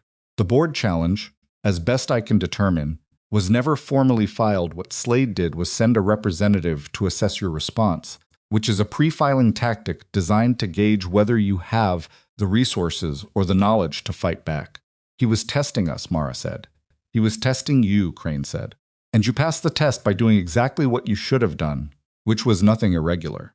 You refused access without documentation, and you sent for help. He looked at Silas. Good instincts, both of you. Can he still file? Silas said. He can file anything he likes, Crane said. What he can't do is win with it, because the extension agreement is tight and the original loan documentation, while it shows Slade's referral in the margin, was properly executed and doesn't constitute fraud on its face. He paused. However, they both waited. The Burrell letter is a different matter, Crane said. If this letter is authentic, and I believe it is, because no one invents a thing this specific in this format, then we have evidence that Slade was using a network of intermediary lenders and buyers to create manufactured financial pressure on farms in this valley. That is not a property dispute. That is a pattern of deliberate economic manipulation, and in territorial court that opens significantly different doors. How different? Mara said. Different enough that Slade's entire land acquisition scheme in this valley could be unwound, Crane said. Parker Farm, the Burrell acreage. Potentially others. He set the letter down carefully. I cannot promise that. Court is court, and Slade has money for lawyers. But the pattern is there, and patterns are what judges remember. Clara walked through the kitchen at that moment, looked at Crane with frank assessment, and said, You're the judge? I am, Crane said. Are you going to fix it? She said. Crane looked at her for a moment. I'm going to try, he said. Clara considered this. Okay, she said, and went back to wherever she'd been going. Crane watched her leave, and something moved in his expression that was not quite a smile, but was adjacent to it. How old? He said. 6, Mara said. She asks better questions than most attorneys I know, he said, and went back to his papers. That evening, after Crane and his clerk had gone to sleep in the barn room, Silas had moved his things to the loft without being asked. Because it was the logical arrangement, Mara came to find Silas checking on the horses. She stood in the barn doorway and said, "Crane thinks we can win." "Crane thinks we have a foundation," Silas said. "He's careful about the word win." "You think we can win?" He looked at her. She was asking directly, the way she asked everything, without hedging, and she wanted a direct answer, not a careful one. "Yes," he said, "but not if something goes wrong between now and harvest. Slade still has time, and he still has money, and he's going to use both. Then we need to be ready when he does," she said. "We are," he said, "or as close to it as we can be." She looked at him for a moment in the quiet of the barn. "Silas." "Yes." "When this is over," she stopped. Started again. "When the wheat is in and the debt is settled and Crane has done what he came to do." She stopped again. He waited. "I don't know what that looks like," she said. "I haven't let myself think that far because thinking that far felt like tempting something." She looked at the barn floor. "But I think I need to start thinking about it." He didn't say anything because she wasn't done. "I don't need rescuing," she said to the floor. "I need you to understand that clearly. I have never needed rescuing, and I am not going to start now." "I know that," he said. "What I need," she looked up. "What I've needed since September is someone who can work beside me. Not for me, beside me." She held his gaze. "You've done that these past weeks. Whatever else you came here for, that's what you've been." Silas stood with his hand on the stall gate and looked at her, and he felt something that he hadn't felt in a very long time, not comfort, which was too easy a word, and not happiness, which was too simple, but the particular sensation of being seen accurately by someone who had no reason to see you generously and had chosen to anyway. "I know what I came here for," he said, "and I know it's not what I stayed for." She looked at him for another moment. Then she nodded once. "Get some sleep," she said. "Crane wants to ride out to the Burrell place in the morning." She went back to the house.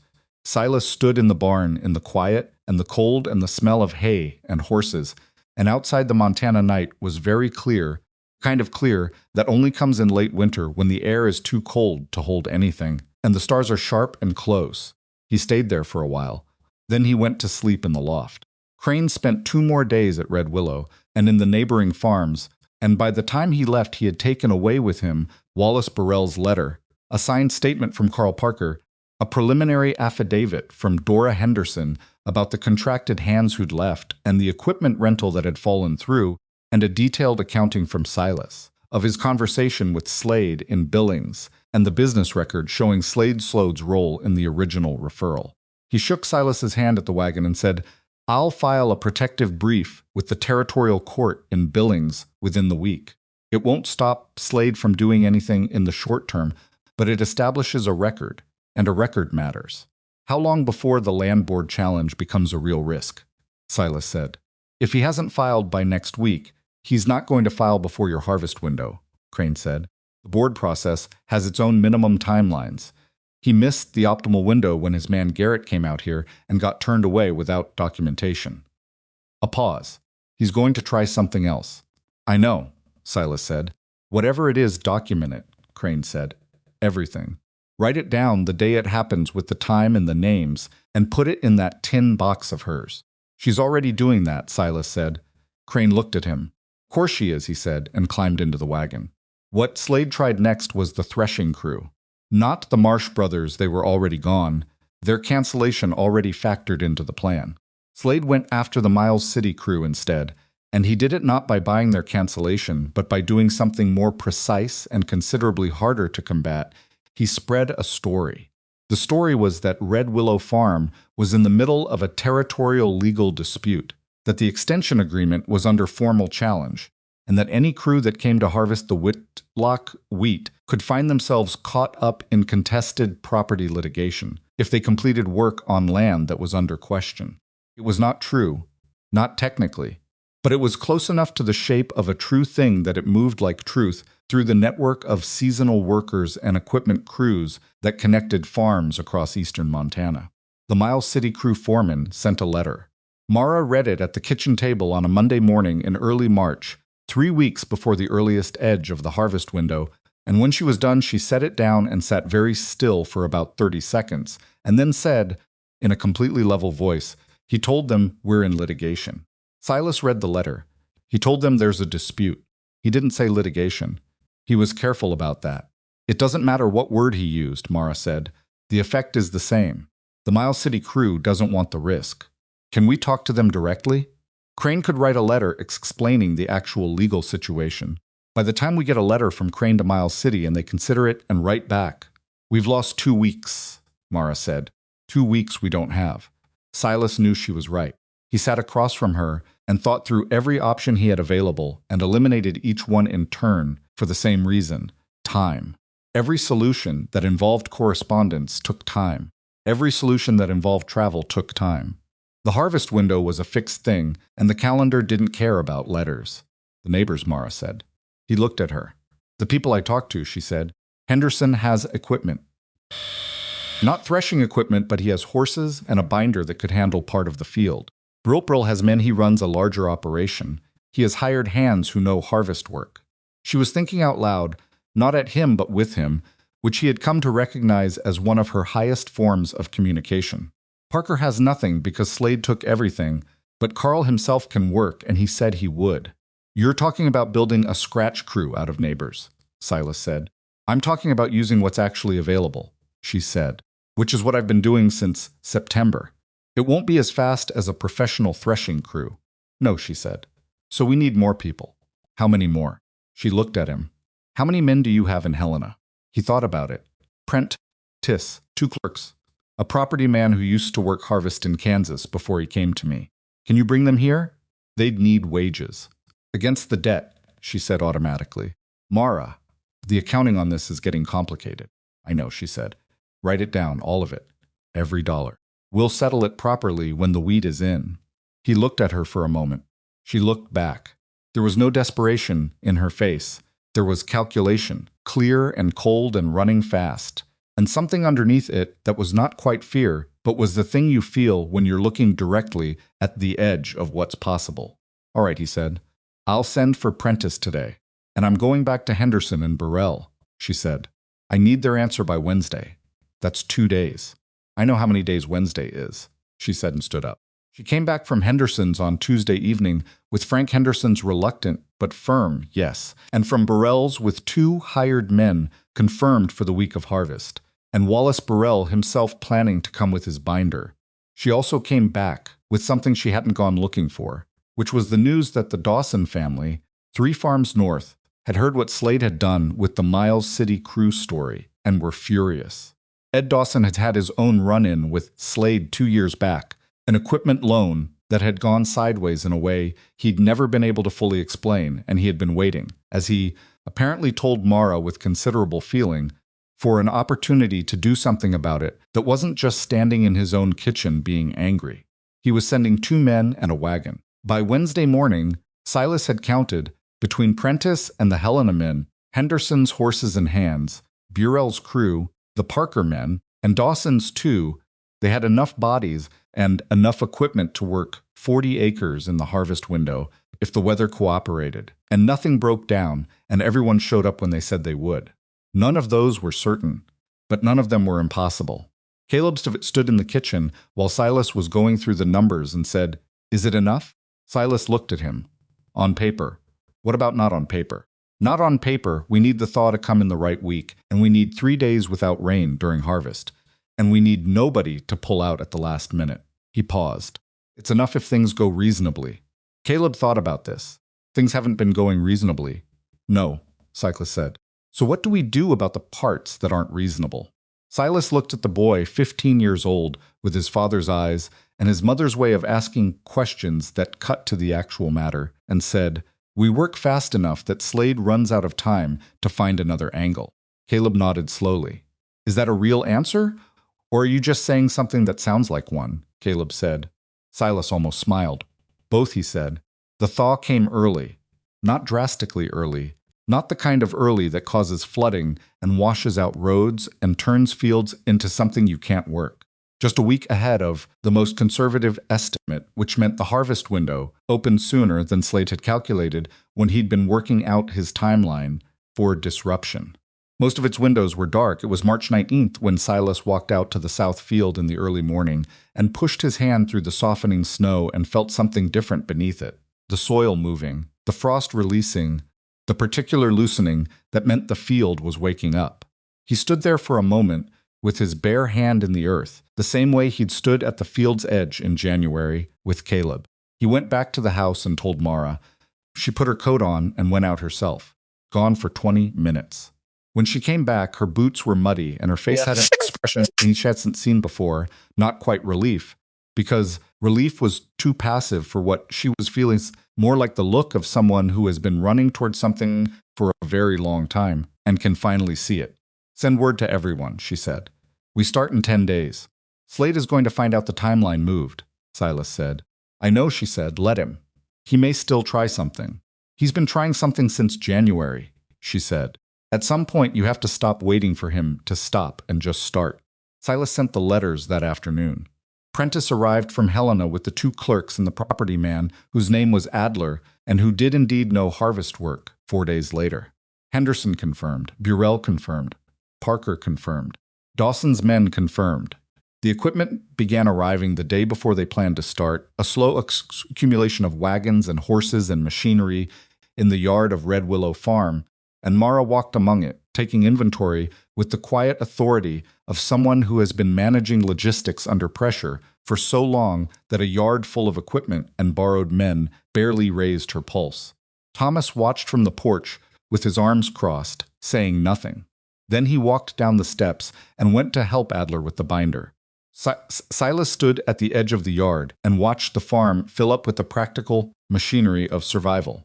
And he thought about the first night the blizzard, and the rifle, and the paper signed at 11 o'clock, and Mara's windows were dark, and Mara's hands flat on the table, and her voice saying the numbers without excuses, and it seemed like something that had happened to 2 different people than the one standing in this yard right now. He was turning back toward the barn when Caleb appeared beside him. They stood together for a moment, looking at the yard. It looks like enough, Caleb said. It is enough, Silas said. Caleb glanced at him. You sound sure, I am sure, Silas said. And for the first time since the blizzard, he meant it without qualification.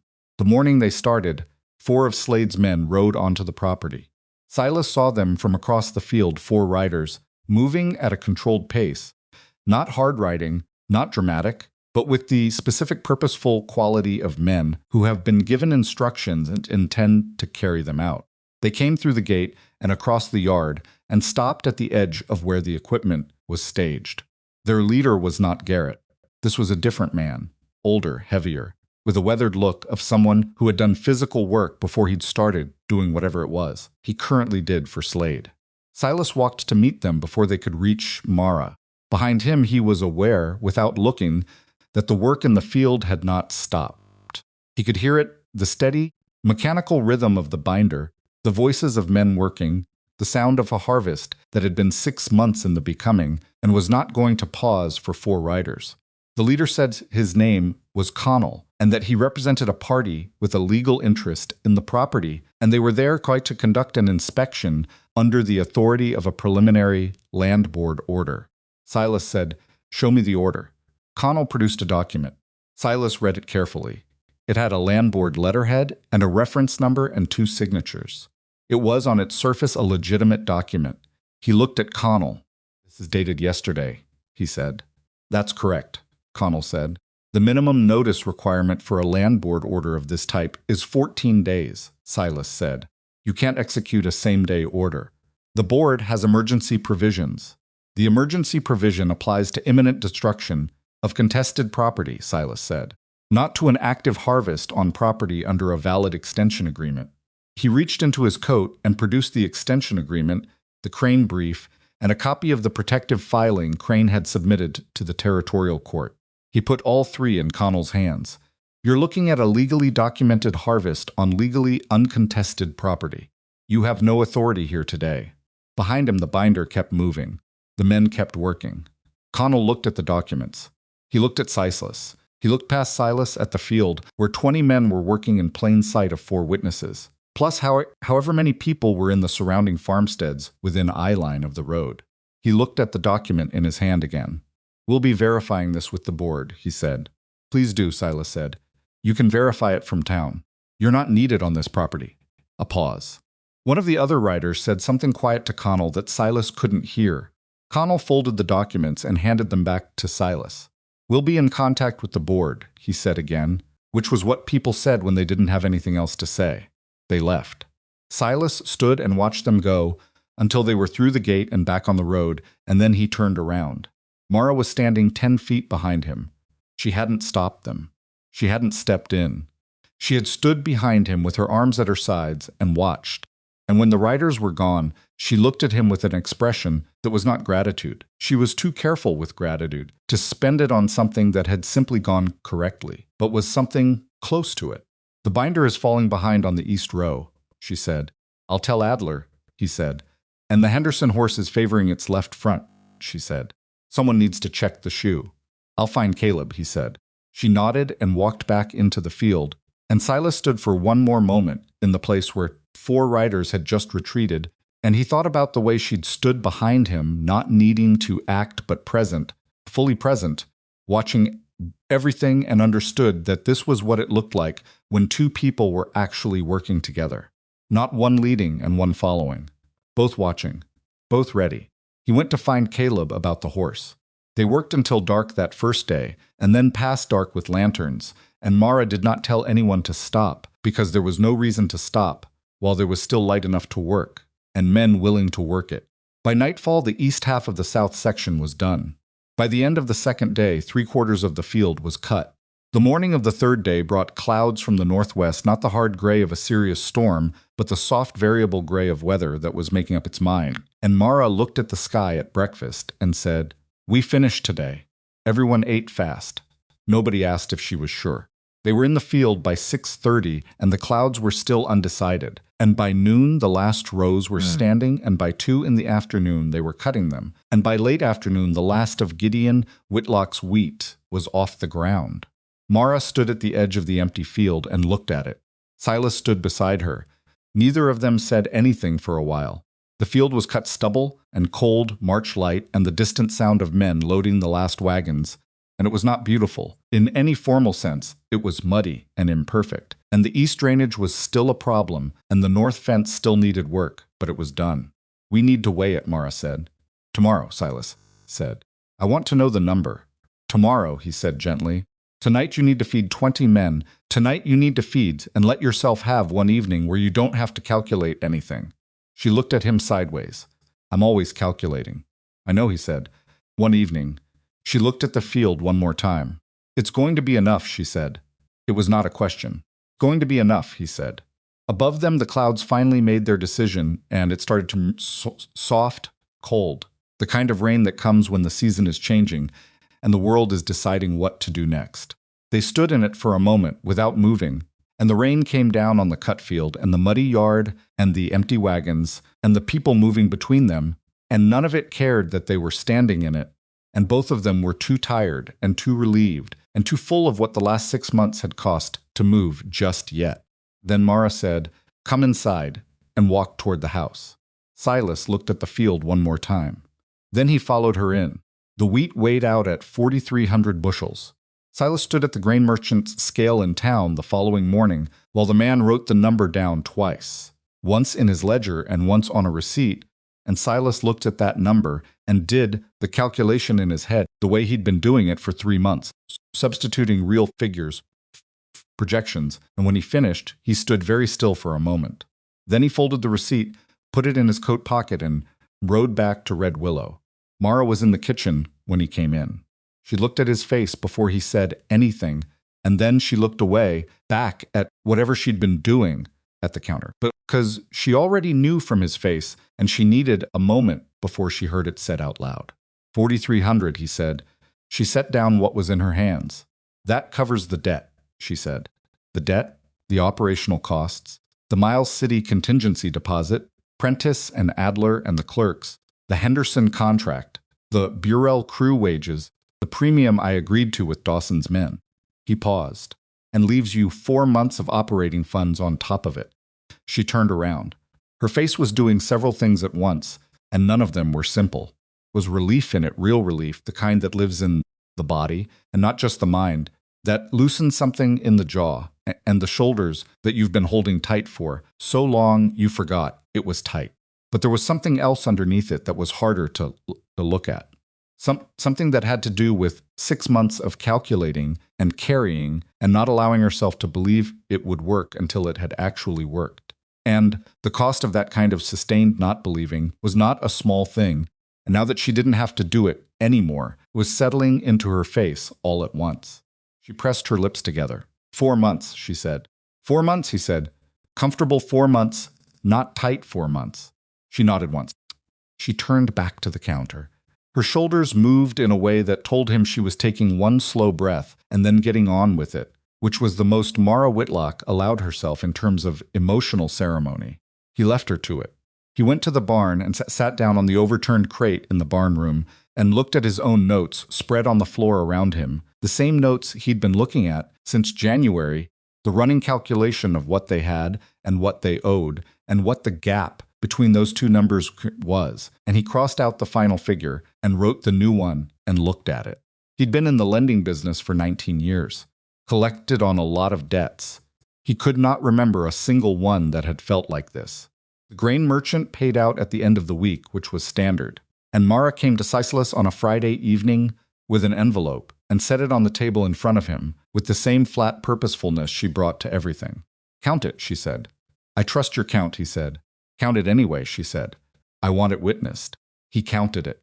It was exactly right, the $740 in principal and accrued interest, plus the operational costs they'd agreed to, itemized to the dollar in a handwritten accounting that she'd clearly spent time on, because every number was correct and every category was labeled, and the total at the bottom matched the envelope without rounding. He set the money back in the envelope. "This settles the debt in full," he said. "I know it does," she said. "I want to hear you say it." He looked at her. "The debt between Red Willow Farm and my company is settled in full as of this date. Property is clear. There are no remaining claims." She let out a breath. It wasn't dramatic. It wasn't loud.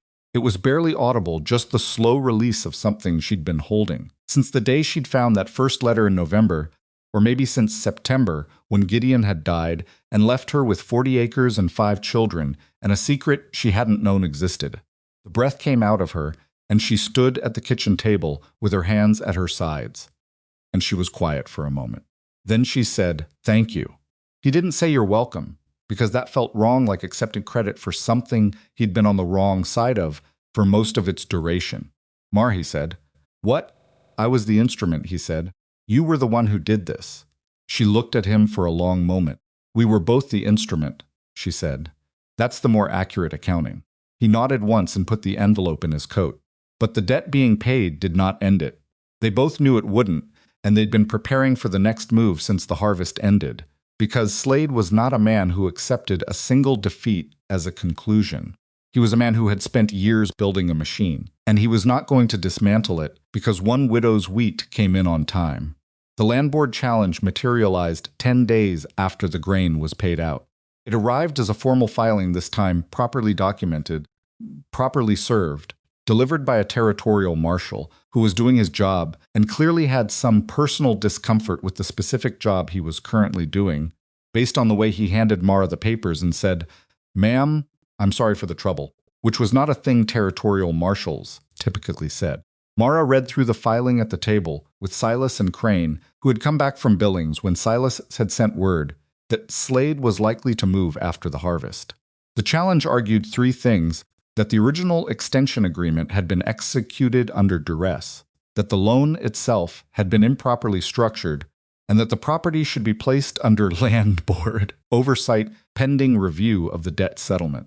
Crane read it twice and then set it down with the careful deliberateness of someone who is angry but has decades of practice not showing it in a way that isn't useful.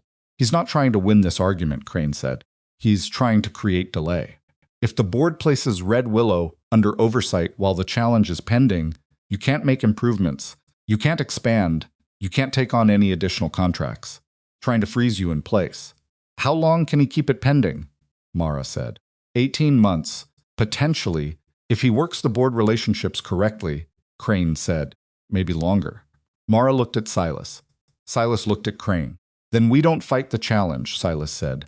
We go under it. Crane tilted his head. Explain. We don't respond to his argument about the extension or the loan structure, Silas said. We take everything we've built, the Burrell letter, Parker's statement, Henderson's affidavit, my records of the original referral, the pattern of manufactured pressure across 6 farms in this valley, and we file it as a separate complaint. Not a defense, an offense. Crane was quiet for a moment. Complaint of what nature? Mara said. Deliberate economic manipulation of agricultural properties in territorial jurisdiction, Silas said. Specifically, a scheme to acquire water access through manufactured financial distress. He looked at Crane. Can we do that? You'd be naming Slade directly, Crane said. Yes. He'll respond with every legal resource he has. I know, Silas said. But right now, he thinks we're going to respond to his land board challenge on his terms. He's waiting for a defense. If we file a complaint instead, we change the entire shape of the fight. We're not the party being accused. We're the party making the accusation. Crane looked at the filing on the table. Then he looked at Mara. It's a risk, he said to her.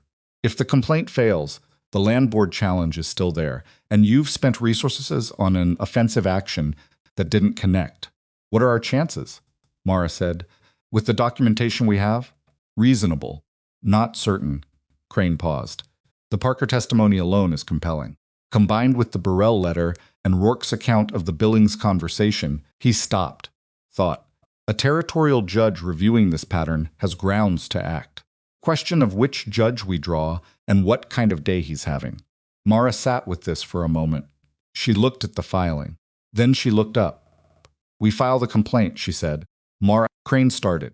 We file it, she said again, not loudly, but with the finality she used when a decision had been made and discussion of alternatives was now beside the point.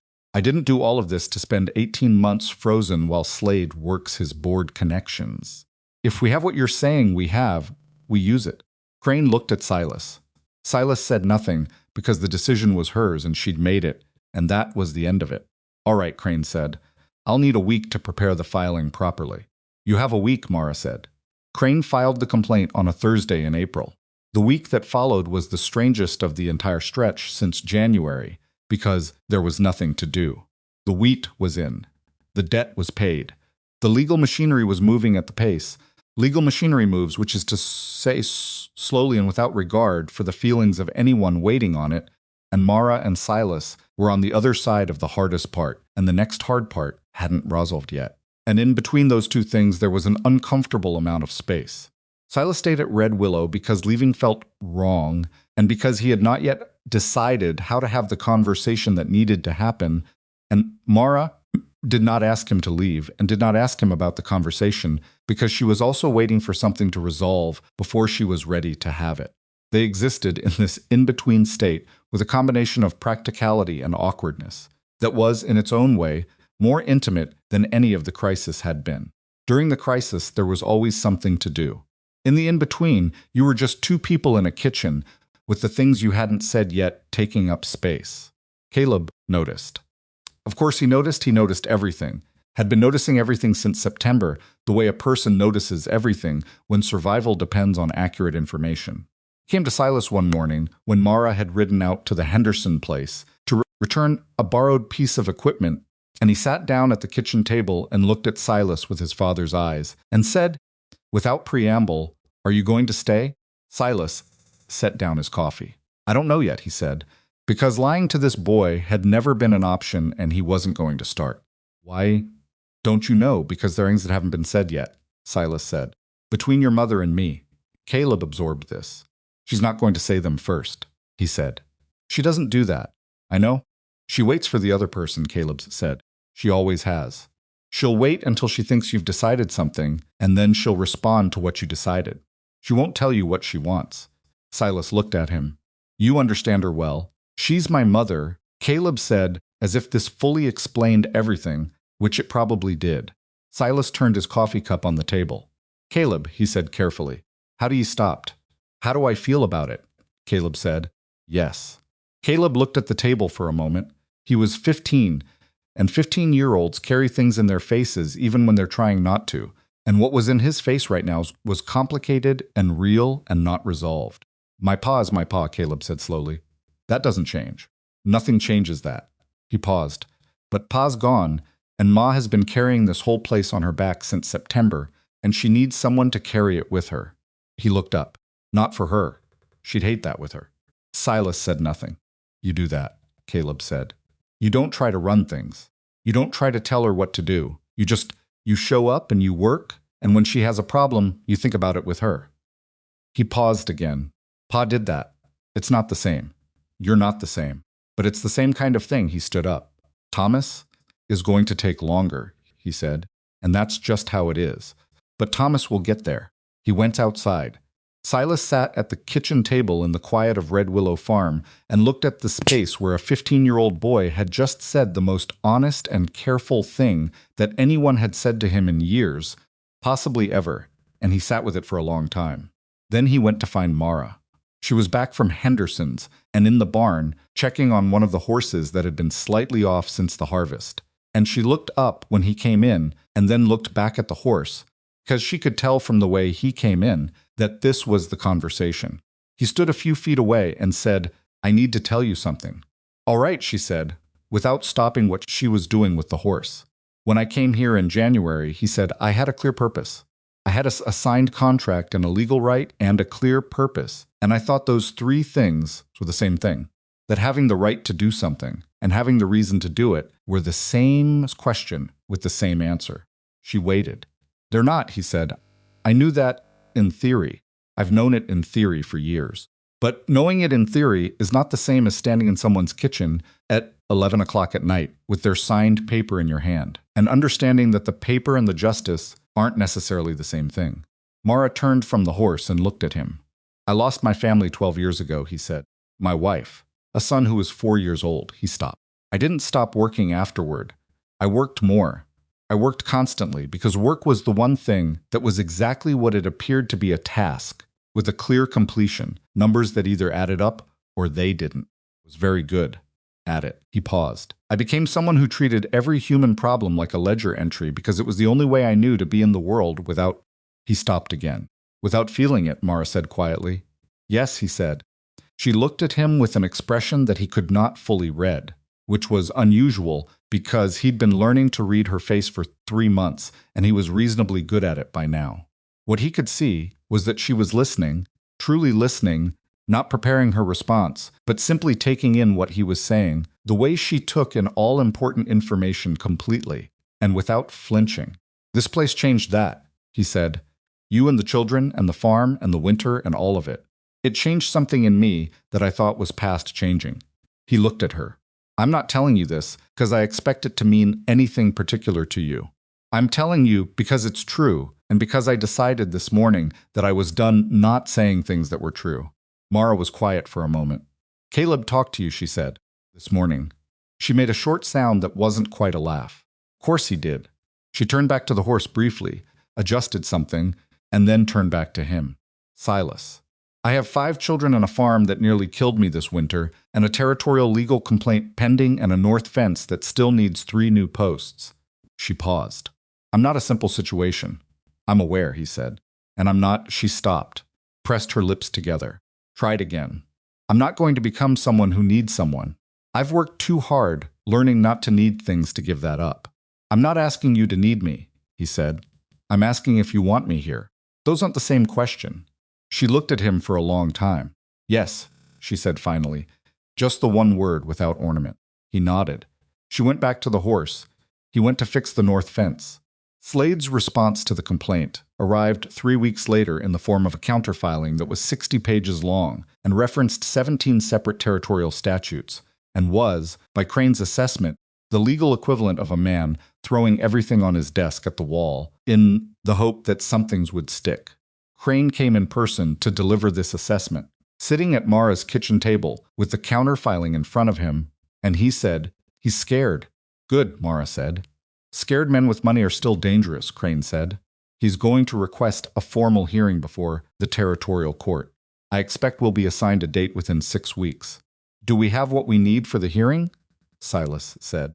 We have what we've had since I first reviewed your documents, Crane said. The question is whether the judge we draw understands what he's looking at. He paused. I have a professional relationship with 2 of the 3 territorial judges. I cannot guarantee which one we draw. What are the odds? Mara said. Crane looked at her. 2 out of 3 are favorable. 1 is not. He paused. I've worked with worse odds. Mara looked at the counterfiling. What does he argue?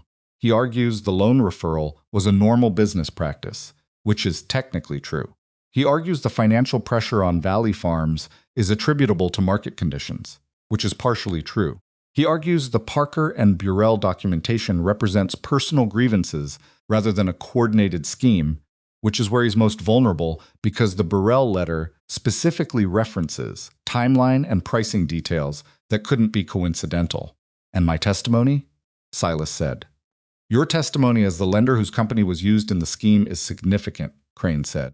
You're not a disgruntled farmer with an axe to grind. You're a businessman who recognized the pattern from inside it. That's harder to dismiss as personal grievance. Silas nodded. There's one more thing, Crane said. He paused, in the way he paused when something mattered and he wanted them to be paying attention. I've been making inquiries about Slade's operations in the valley over the past 6 weeks. I've identified 2 more farms that I believe experienced manufactured pressure similar to what happened here. The families are still in the valley. They haven't come forward yet. I'll go, Mara said immediately. Crane held up a hand. Mrs. Whitlock, you've already done more direct outreach than I could have managed with twice the resources. But these families may need to hear it from someone with legal standing in what's about to happen. I'd suggest we go together. Mara looked at him. Both of us? If you're willing, Crane said. You open the door. You've done it before and you're good at it. I explain what happens next. She thought about it for approximately 4 seconds. When, she said. Monday, Crane said. Monday, she said. The 2 new families were the Vance farm to the south and a couple named Elspeth and Norman Reed, who had lost their barn and half their equipment in what had been ruled an accidental fire 18 months ago, and had been struggling on reduced capacity ever since. Elspeth Reed opened the door when Mara knocked, looked at her, and said, I heard about what you did with your harvest. She opened the door wider. Come in. The Reed fire, as Elspeth described it with the flat, contained anger of someone who has been angry about something for a long time and has made a kind of peace with carrying it, had occurred 2 weeks after Norman Reed refused Slade's 3rd offer to purchase the property. The fire investigator had found nothing conclusive. The insurance company had paid partial damages on a technicality that reduced the payout to 60% of replacement value. Norman had borrowed to cover the difference from a lender that Crane, looking at the name, recognized immediately as one of Slade's intermediary operations. Norman Reed was a quiet man who had clearly decided years ago that there was no point being loud about things you couldn't change. He sat at his kitchen table and answered Crane's questions. In short, precise sentences, and at the end of it said, if you can prove what I know happened, I'll put my name on anything you need. Mara, sitting across from him, said, we can't promise the fire. That evidence is gone, but we can prove the pattern. Norman looked at her. The pattern is enough, he said. The pattern is what we have, she said, and sometimes what you have is enough. He was quiet for a moment. All right, he said. The Vance family was simpler, and harder at the same time simpler, because Daniel Vance had kept meticulous records of every interaction with Slade's people, every offer, every refusal, every subsequent complication that had followed each refusal, in a series of notebooks started keeping after the second approach because he'd had a feeling, and he was a man who trusted his feelings enough to document them. Harder because Daniel's wife had left the year before, worn down by the sustained financial stress, and he was farming alone now with a teenage daughter who watched Mara from across the room with the specific expression of a girl who is deciding whether to trust an adult woman she doesn't know. Mara looked at the girl directly and said, "What's your name?" "Ruth," the girl said. "How old are you, Ruth?" 14. "Do you help your father with the farm work?" Ruth nodded. "Then you understand what's at stake here better than most adults I know," Mara said. "And when this is over, this valley is going to be a better place for your family. And mine both. I'm counting on your father's help to make that happen." Ruth looked at her father. Daniel Vance was already getting his notebooks down from the shelf. The territorial hearing was scheduled for the second week of May. Slade arrived with 3 attorneys. Crane arrived alone with a leather case and the particular calm of a man who has been doing this for 40 years and has learned that composure in a courtroom is not a performance, but a practice. Mara sat in the gallery with Silas beside her and Wallace Burrell on her other side and Carl Parker in the row behind them and the Reeds and Daniel Vance and the Hendersons and 3 other families who had sent representatives because they'd heard what was happening and wanted to be there when it was settled. The judge was a man named Aldrich, who Crane had said was favorable and who turned out to be a small, precise man with reading glasses and the manner of someone who had read every document submitted to him and taken notes. Silas had submitted his business records. Crane had submitted the Burrell letter, the Parker testimony, the Reed fire documentation, the Vance notebooks, and a 30-page brief laying out the pattern of Slade's operations across the valley in chronological order with named dates and figures and the specific sequence of events at each property. Slade's attorneys argued for 3 hours. Crane responded in 45 minutes, which was deliberate, because 45 minutes against 3 hours told the judge something about which side was confident in its evidence. Judge Aldrich asked 6 questions. All 6 were directed at Slade's attorneys. None of them were questions a judge asked when he was satisfied with the answers he'd heard. At the end of the second day, Aldrich called both parties to the bench.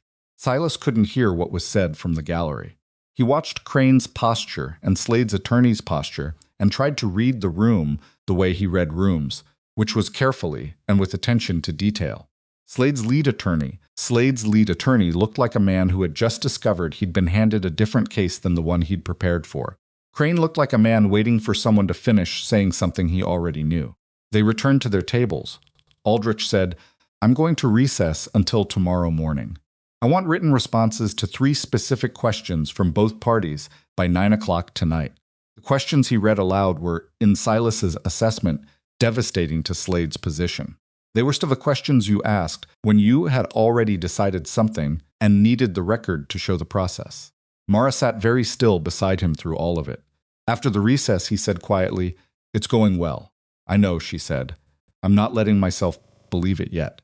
"Crane's questions," he said. "Did you see what he was?" "Yes," she said, "I saw." They sat in the emptying gallery. "One more day," he said. She nodded. They went back to the boarding house where they'd taken 2 rooms, and they ate dinner in the small dining room with Burrell and Parker and the others. And it was a strange meal, the strange meal of people who have been through something difficult together and are on the edge of finding out if it worked, and nobody wanted to talk about whether it would work, because saying it out loud felt like it might change it. Carl Parker told a story about a horse he'd once owned that was completely irrelevant to anything, and it made everyone laugh. And that was the meal. Aldrich delivered his ruling at 10:15 the following morning. He found in favor of the complaint on all primary counts. He ruled that Slade's land board challenge against Red Willow was invalid and ordered it withdrawn. He found that the pattern of economic pressure documented in Crane's brief constituted deliberate manipulation of agricultural properties in territorial jurisdiction and ordered a full review of Slade's land acquisitions in the valley going back 4 years. He did not rule on the Reed fire because the evidence was insufficient, but he noted in his written ruling that the timing warranted further investigation by the appropriate authorities. He ordered the return of Wallace Burrell's 20 acres. He ordered a review of the Parker property transfer, and he established, by order, a protected water access agreement for Blackthorn Creek covering all existing farms in the valley, to be administered by the cooperative of the landowners themselves and not subject to purchase or control by any single party. The valley kept its water. Slade walked out of the courtroom without looking at anyone. His attorneys followed him. In the gallery, Carl Parker made a sound, just a single, rough sound, not loud, the sound a man makes when something he'd stopped letting himself hope for turns out to have happened anyway, and his hands came up and covered his face for a moment, and then came back down, and he sat there, breathing. Wallace Burrell shook Crane's hand so hard Crane winced. Mara sat perfectly still. Silas looked at her. Her hands were folded in her lap, and her face was doing the same thing it had done in the kitchen when he'd told her 4,300 bushels, the complex, simultaneous arrival of multiple things at once, relief and exhaustion and grief, and something that was not triumph, but was what comes after survival when you finally understand it's actually over. Mara, he said. I know, she said. He put his hand over hers and she let him, and they sat like that in the gallery while everyone around them was standing and talking, and Crane was being congratulated with the quiet satisfaction of a man who has done exactly the work he set out to do. After a while, she said, I want to go home. Then let's go home, he said. They stopped at the Parker place on the way back, because Mara had said she wanted to tell them herself rather than have them hear it through other channels, and most of its windows dark, and the look on Carl Parker's wife's face when Mara told her about the review of the property transfer was a thing Silas would not forget for the rest of his life. Most of its windows were dark, not joy, not quite something earlier than joy, the look of someone who has been so long without hope that hope itself feels like a foreign country, and you're standing at the border of it, not quite sure you're allowed in. They drove back to Red Willow in the long spring light of a May evening, and the valley was green in the way it gets in May when the winter is fully behind, and everything is coming back, whether it was ready to or not. She didn't talk much on the drive. He didn't either. There was a particular kind of quiet between them now that was different from the early quiet the first night, quiet of a man on a kitchen floor and a woman who'd just signed a paper that might save her farm. This quiet had more in it. It had months of shared mornings and shared problems, and the sound of children and borrowed equipment, and a cellar floor that had been rotting and now wasn't, and a north fence with 3 new posts, and a harvest that had happened because 20 people had shown up with horses and labor and the willingness to stake something of themselves on the outcome. When they came up the road to Red Willow, the children were waiting on the porch. Caleb had obviously been watching the road. Thomas stood beside him, with his arms crossed the way he did when he was trying to look like he hadn't been waiting.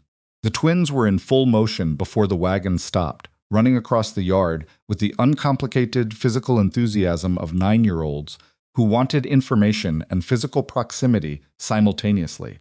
Clara was on the porch railing, which she'd been told repeatedly not to do, watching with her serious face. "Did you win?" Ben called, while they were still rolling. "Ben," Caleb said. "What?" "I want to know." Mara brought the wagon to a stop and looked down at her children arranged across the yard in their various postures of waiting and wanting, and carefully contained hope, and her face did something that she generally didn't let her face do in front of people. "We won," she said. The twins made a sound like a single creature, and then immediately began arguing about something that was completely unrelated to anything, because they were 9, and winnings was processed and done in approximately 4 seconds, and then they had moved on. Thomas uncrossed his arms. Clara climbed down from the railing, in the way of someone who had not been on the railing at all. Caleb looked at Silas. Silas looked back at him. Neither of them said anything. But something settled between them in that look, something that didn't need language, because it was older than language. The simple recognition of 2 people who had been working toward the same thing and had gotten there. Caleb went to unhitch the horse. That evening, after the children were in bed, Mara and Silas sat on the porch of Red Willow Farm in the late spring dark, which was the first time either of them had sat on the porch, for reasons other than functional, not watching the road, not checking the weather, not waiting for someone or something. Just sitting. The valley was quiet. The creek was running, unfrozen now, the sound of it carrying in the night air from the west side of the property. "Gideon used to sit out here," Mara said, "in the evenings." "I know," Silas said. "Caleb told me." She was quiet for a moment. "It's strange. I haven't been able to sit here since he died. It felt too much like him." She paused. "Tonight it just feels like the porch." Silas said nothing, because there was nothing to say that would improve on that. He sat for a while. "What are you going to do?" she said eventually. "With the company. With Helena." "I don't know yet," he said. "I've been thinking about it." And he looked at the dark line of the fields, the south field that would be planted again in the fall, the east field with the drainage problem he'd been thinking about all winter, the fence line, where the posts were new and clean against the older wood. "I think I've been doing work I was good at for reasons I thought were the right ones," he said. "And somewhere in the last 6 months, I stopped being certain the reasons were right." "What were the reasons?" "That it was clean," he said. "That it was clear. A number is either accurate or it isn't. A contract either holds or it doesn't." He paused. I liked that there wasn't room for the things I didn't want to deal with. And now? He looked at the creek line in the dark. Now I think the things I didn't want to deal with were the only things that actually mattered. And I wasted a long time being good at the wrong thing. Mara turned her head and looked at him. You weren't wasting it, she said. You were getting here. He looked at her. She wasn't being poetic. She wasn't being sentimental. She said it the way she said accurate things without decoration. Because decoration was for things you weren't sure of. He reached over and took her hand. She let him, the way she'd let him in the courtroom gallery deliberately, without performance, in the manner of a woman who does not do things by accident. They sat on Gideon Whitlock's porch in the spring dark with the creek running and the fields sleeping and the children inside and the valley's water secure in the ground where it had always been, and neither of them was in a hurry. They married in June, which was Mara's decision and her timing. She told him on a Thursday morning while she was pinning laundry and he was replacing a board on the chicken coop, which was the least ceremonial possible setting for the question, and she delivered it with the same directness she brought to operational matters, not a romantic overture, but a practical proposal from a woman who had decided something and was stating her decision. June, she said, without preamble. He looked up from the board. Is that a question? He said. It's a proposal, she said. You can say no. He looked at her for a moment. At the laundry in her hands, and the morning light, and the farm around her, and the children somewhere making noise beyond the barn. June, he said. June, she confirmed and went back to the laundry. The wedding was small. Crane came because Mara had asked him, and because he was by then one of the few people she trusted with things that mattered. Most of its windows were dark. The neighbors came because neighbors came to these things, and because Red Willow had become over the winter a place that people felt they had some stake in. Wallaced its windows dark, brought his wife and his 2 hired men, stood in the yard looking like a man who had recently gotten 20 acres back, and was not done being grateful about it. Carl Parker came without being asked. He stood in the back of the gathering and did not say much, and when it was over he shook Silas' hand, and then, unexpectedly, Mara's, and said, You're good people, and went home. Thomas shook Silas's hand at some point during the afternoon, and said nothing but shook it firmly, which was everything. Clara announced to 3 separate people that she had known from the beginning, which was not accurate, but was also, in the way of 6-year-olds, not entirely wrong. Twins had a fight in the barn during the reception and had to be separated and subsequently were fine. Caleb stood with Silas for a moment at the edge of the yard after most of the guests had gone, and he said, Pa would have... He stopped. You don't have to, Silas said. I know, Caleb said. I want to. Pa would have been glad she didn't have to carry it alone. He paused. I think that's what he would have wanted. For her to not carry it alone. That's what I want too, Silas said. Caleb nodded once. The same single nod Mara used. Silas had noticed it in him from early on and had never mentioned it, because some things were better noticed quietly. The boy went to help Thomas with the remaining cleanup, and Silas stood at the edge of the yard, where the property opened out toward the south field, and the June evening was warm, and the wheat was already planted again.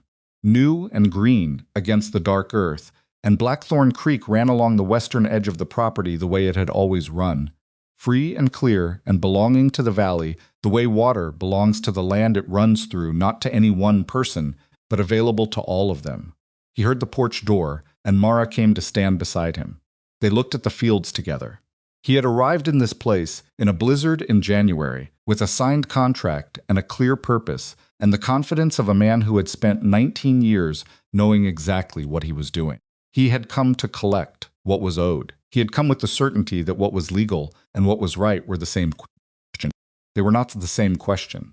He knew that now in a way that was not theoretical. What was right was a woman raising 5 children alone in a Montana her winter who refused to beg and knew her numbers and put her hand in the frozen ground to check on her dead husband's wheat because that was what the situation required. What was right was a valley full of people who had almost lost their water because one man had been patient enough and careful enough to build a machine no one could see working until it was too late. What was right was Crane in a courtroom with his 45 minutes against 3 hours. What was right was Carl Parker's hands covering his face in the gallery for one moment before he got himself back together. What was right was a boy of 15 shaking your hand firmly and telling you his father would have been glad. He had come for a debt. He had found something that didn't have a word for it in any ledger he'd ever kept, and he had stayed because some things, once you've found them, make everything you did before them look like the long way around. The green fields spread out ahead of them in the late June light. Creek ran. The valley held. Mara put her hand in his, and they stood on the edge of Red Willow Farm in the summer evening, and neither of them said anything because everything that needed saying had been said in kitchen barns and courtrooms and on a porch in the dark, and what was left was simply this: the farm, the water, the children, the neighbors, the fields, the life that had been fought for and won, and was now, finally, theirs to live.